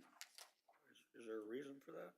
Just to be very clear, because you do have people in the fire rescue, such as the two chiefs, that are not part of the union. So you'll see me a lot of times say fire rescue, and I'll put the caveat, we're talking field personnel, union personnel versus everybody in the fire department. I mean, you've got EAs that aren't part of the union, you've got the chiefs that aren't part of the union. I can't remember who else is not part of your mechanics aren't part of the union, but they're still part of fire rescue. So just for clarity. But, I mean, why wouldn't you include the whole department, I guess? It's up to you. The reason behind that metric is really when you were talking about trying to increase staffing at public, in the firefighters on the street versus firefighters or people in the fire department. We could reflect both if you'd like. It's really whatever the prerogative of the board I'd is. like to know both, quite honestly. Okay.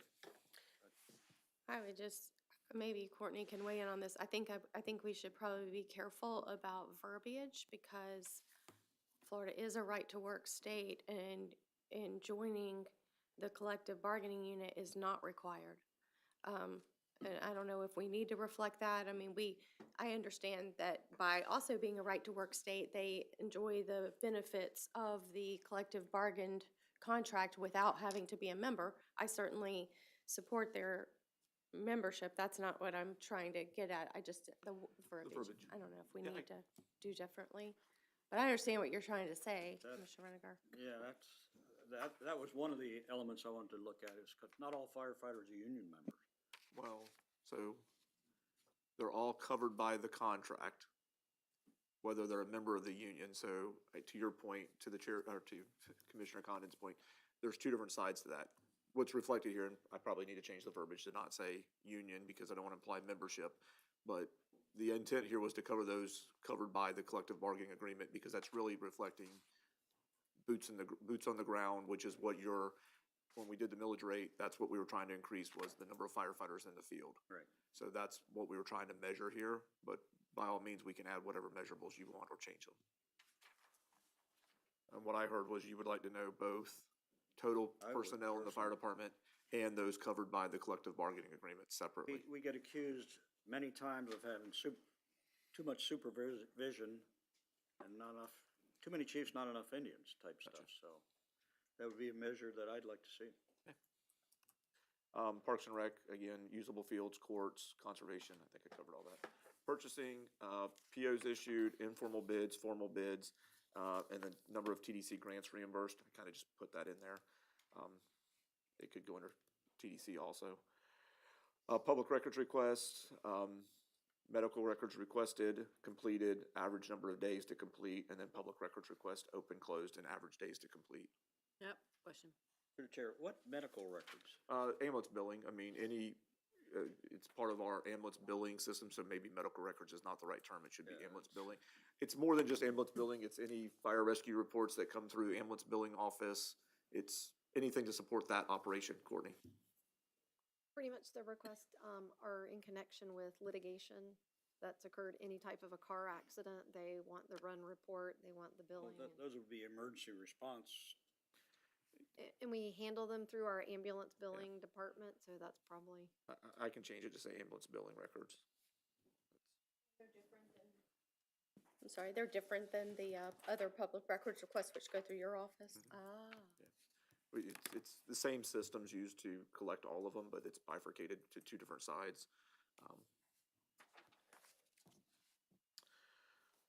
And then for communications, we're gonna add total media mentions and chatbot interactions. The CISC will do total cases created, total cases closed, and for animal services, dog intake, cat intake, number of dogs adopted, returned, and number of cats adopted, returned. Through the chair, we already talked about volunteer hours. Would that go up in the volunteer? Yeah, I mean, How about, we ask for donations every week, every meeting for, dog food and that type of stuff? we can give you an estimate. The problem with monitoring donations at animal services, and I'll defer to Ernest and Megan because they've tried to do this, you get a lot of people who will drop off one bag of food or one leash, or, hey, my dog, I no longer have my animal, here's my bowl and my leash. And so it's that balance of staff time. The big stuff we get, I mean, if we get a pallet of food or we get $200 worth of leashes, definitely they track that, they put it on the list. So don't mind tracking it. I think we're tracking it now. I just want the caveat to be, it's not gonna be anywhere near 100% because the manpower to track Right. the 3 cans of food that somebody drops off is not worth the effort. So, yeah, we can track that. I think it'd be worthwhile. Madam Chair. Also, can you add, under Parks and Conservation, the total number of leases that we have with our parks, and then also this would be getting the information from the lease holders, but participation numbers through those leases.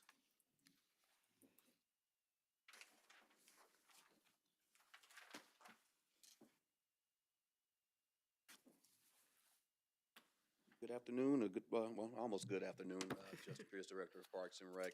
We do track, not in the strategic plan, but the numbers of, the participation numbers from the athletic associations, not just the leased associations, but the other rental groups that rent our sports fields for leagues, camps, clinics, et cetera. So we will be adding those to the strategic plan moving forward, but it was tracked separately. Okay, I just wanna make sure we're maximizing, what we got. We'll put them in the KPIs and track them that way. Cool, thank you. Any other questions? All right, thank you. And then for UFIFAS, number of volunteers trained, number of volunteer hours donated. They have their own volunteer system that runs through UF, so those are kind of separate. Number of in-person consultations and dollars generated in their fundraising, donated, and grant-based systems. So I don't know if you have any questions on that, but because they kind of do things through the UF side, it's tracked separately than the county's piece. Are there any questions on strategic plan, KPIs, before I turn it over to Laura to talk about how we're gonna push this information out? Laura? Thank you, Troy. Yes, ma'am. And I'll stay for the budget piece. Hi, good afternoon. Laura Christmas, Director of Communications. So in determining how we're going to make these changes to the existing strategic plan books, which I think you guys all have, and talking to the county manager, talking to Assistant County Manager Troy Nagel, we wanted to be efficient in how we did this. So rather than redesigning this book from scratch, as you may recall, we did design it from the ground up when we initiated the strategic plan, and it did take quite a bit of time. So rather than doing that and rather than printing all new books, because we do have several hundred copies of the books in my office, we decided to go, if it's the pleasure of the board, with a sticker that we could put on the books themselves as we hand them out that relays that there have been changes, a QR code and a link on that sticker itself, and then that would push to our website, which would have the most detailed and up-to-date information on the website. So we welcome your thoughts on that. Ready? Sounds good to me. And those would be we would produce those in-house and of course get those printed at a minimal cost. And so that way we're keeping staff time efficient, taxpayer dollars efficient, and we're accomplishing the goal. Love it. I do have a question. Recently, we came into a little, not we, let me take a step back. I saw an organization have to deal with QR codes being on the internet and not being mindful of the fact that most people who are on the internet are using their phones to do that. What are the contingencies in the event that your QR code is where you're relaying the information? Can you rephrase your question? I'm sorry. Said another way, most folks are using their phones to browse the internet. So if there's a QR code on the website, how are we envisioning them to scan it? Okay, understood. So the QR code wouldn't be on the website. It would be on the books, the physical books that we're handing out. So we just put the sticker on those books, and then they'd be able to scan with their phones. Because to your point, we can't scan something that's already online. So, and then the link for those who are vision impaired who cannot scan a QR code but have a screen reader, the screen reader would be able to pick up that URL. So we would be the ADA compliant with those as well.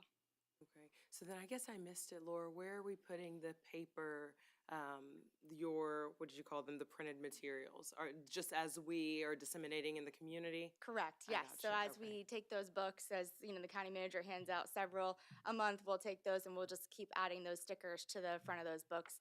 And then all of the updated information will be online. I'm sorry for the confusion, but hopefully does that answer your question? It does, yeah. Thank you. And then in addition to that, we are working, once this is done, to build a dashboard so that this information, as we populate it monthly, will populate to the dashboard and allow people to see this data kind of in not real time, but monthly updates to the public and to whoever wants to review it. So.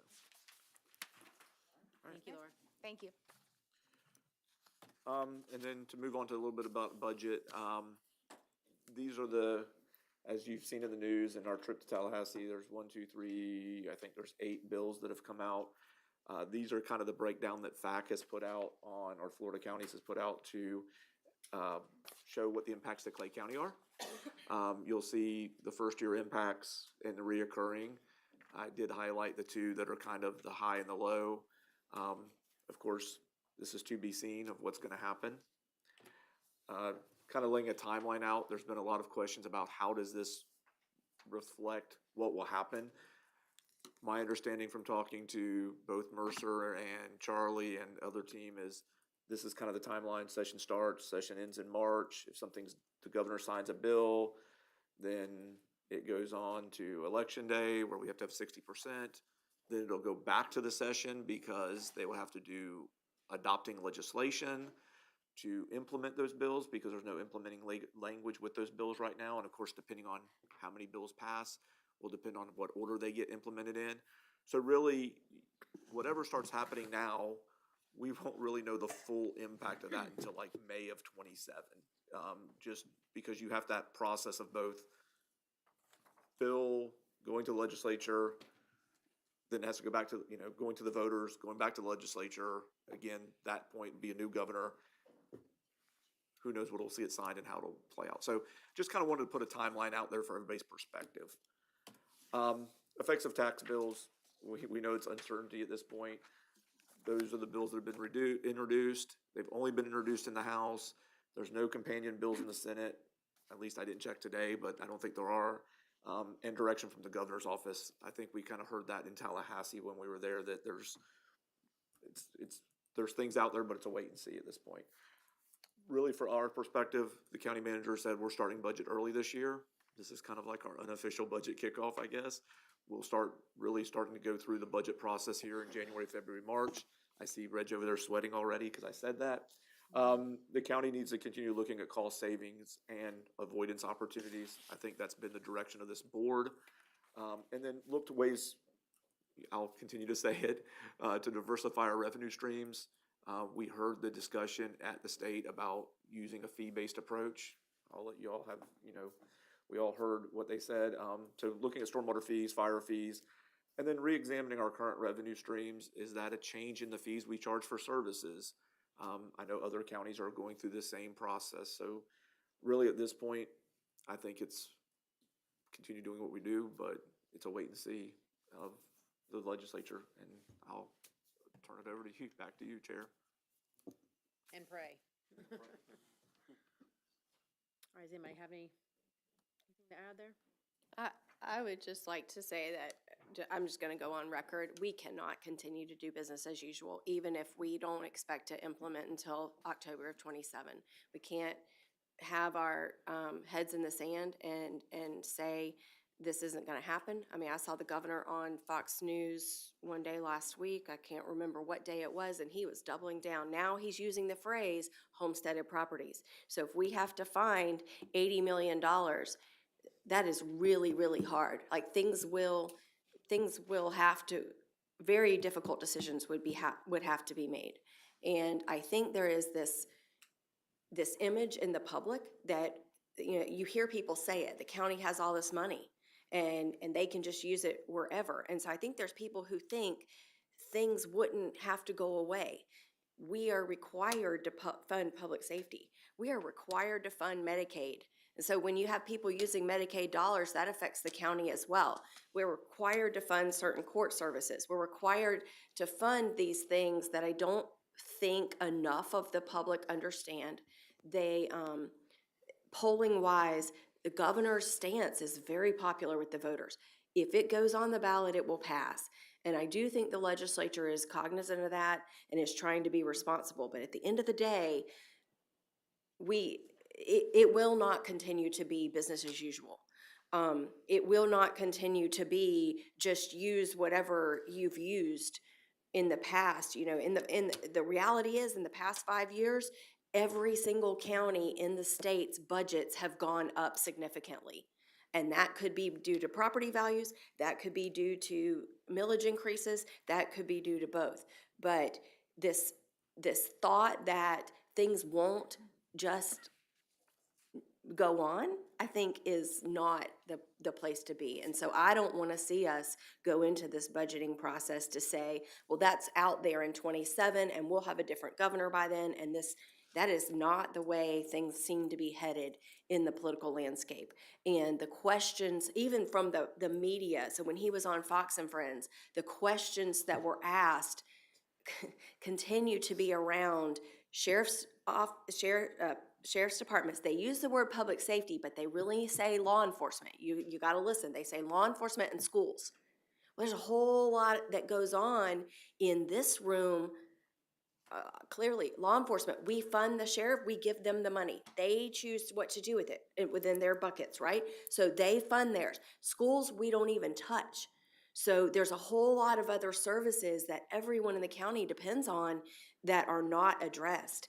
$80 million has to come out of somewhere to backfill what we aren't allowed to touch, which is not schools, by the way. So we have to find $80 million, and the only thing protected, now obviously, I don't think this board's gonna not fund fire, but you have a whole lot of other stuff. Like, you have to think about, are we gonna build this new library in Oakleaf and then not be able to open it? That's a reality that we could be faced with, and I'm not poking at Oakleaf. It could be closing libraries. It could be not providing services. It could be parks, you know, not because we don't want to maintain parks, but because we won't have the money to. And, you know, the county manager cautioned me, and I promised him, I'm not trying to panic employees. I'm not trying to cause to lose them, but talk to some of the commissioners, Commissioner Conkey, Commissioner Stewart, that were in office in 2008 and had to do the first and only reduction of force of this county staff, and they talked about how excruciating and agonizing it was. And I'm not telling our employees to go look for other jobs. I don't want you to, the good ones. The ones that aren't great, well, yeah, you can go. But, and your managers know who you are, by the way, if they're out there. But, you know, but all I'm saying is, you know, we may not, you may have a graded road today that may not be graded every 3 weeks in 2027, because not because we don't care about the roads, but because we don't have the money to maintain it, or we don't have the money to maintain a grader or buy a grader or those kinds of things. We're gonna have to make those prioritization decisions. We have to get into the weeds of those budgeting items, I think, because $80 million is huge, and that looks to be the direction that the governor at least wants to push it. So at the very least, it would be 20, right? So anyway, that's what. Through the chair, not for today, because I know that we don't want to, we've already spent 2 hours. But I did provide you 2 other documents, at previous that we can workshop at some other point when you desire. One of them is what the effects of a $20 million or $80 million cut would be. We can go over those documents at whatever the board's pleasure is. The other document I provided you is kind of one that shows what the effects of things that are outside your control have been over the last 5 years. Because to Commissioner Condon's point, the budget has gone up. 19% is what, 19 to 22%, somewhere in there is what inflation went up over the last 5 years. And you can see where Medicaid, health insurance, property insurance have all exceeded and outpaced that. So whatever the board's desire is, if that's another workshop to go over those budget numbers, I think I did provide all of you, I think I still need to provide to JB, but provide you guys those spreadsheets, and I'm more than happy to go over that data at your convenience, or if we want to workshop it again. Madam Chair. One thing I want to say is, first off, I commend Howard's leadership, in starting the budget process early. Going through the budget last year, I think we started out at 17 million we had to trim down. So your point is very well taken. I mean, I think all of our staff and Howard and his team have their eye on the ball. One of the things we learned in Tallahassee is the state of Florida's budgetary outlook it's in state statute that they look 3 to 4 years out. At that 3-year mark from now, they were talking a $6 billion budget shortfall at the state level. And obviously that has significant impact for us here locally. And one of the questions I asked to the legislators was why?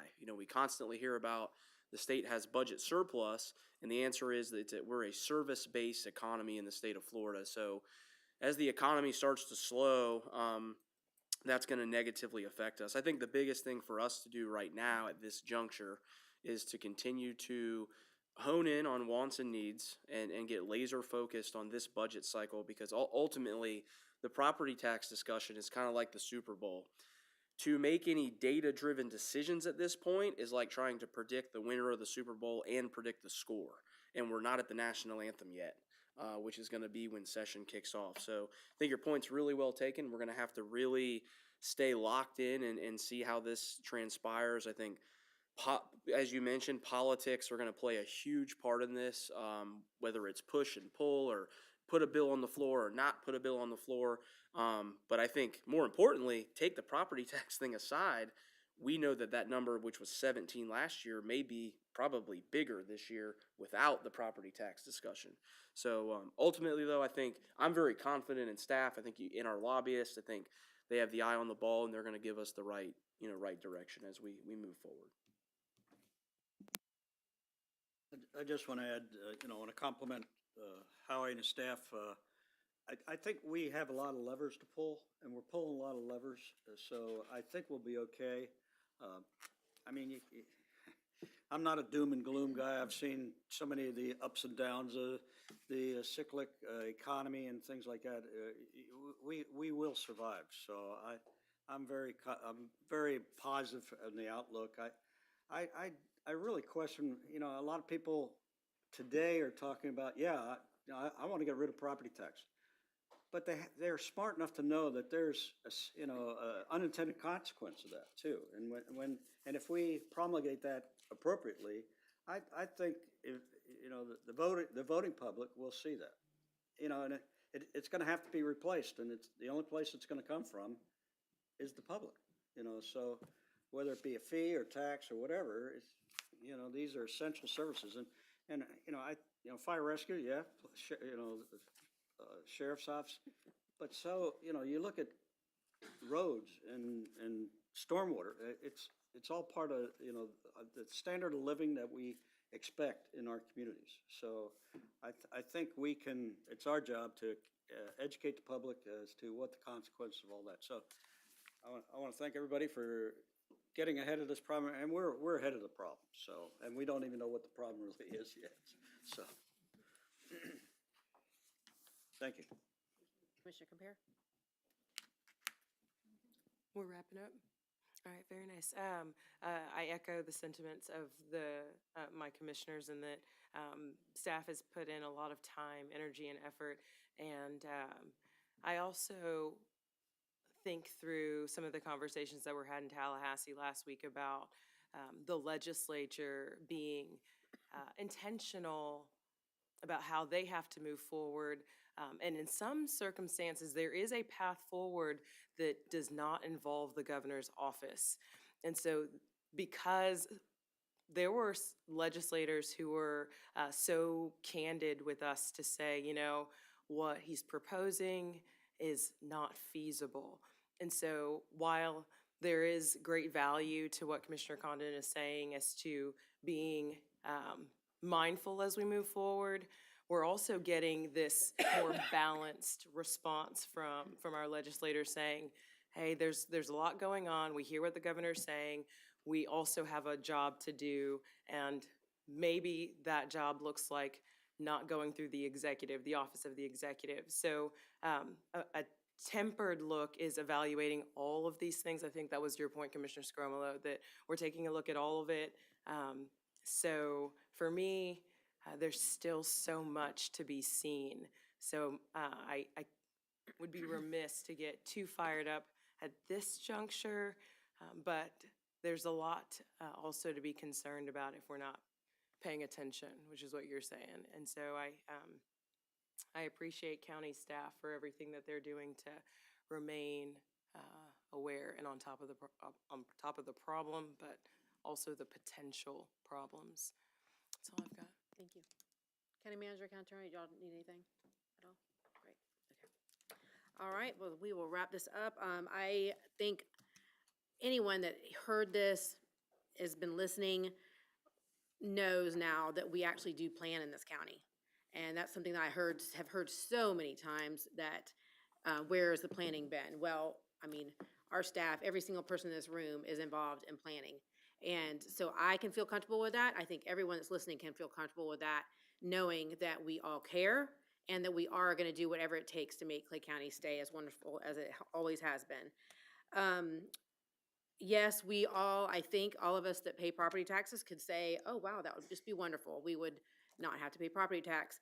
But we did go to Tallahassee last week, and we heard regularly over and over again that it would be impossible. I heard that word come from our senators and our representatives' mouths, that it would be impossible. There would be 20-something counties that would totally shut down if there was no property tax, or if there was nothing that would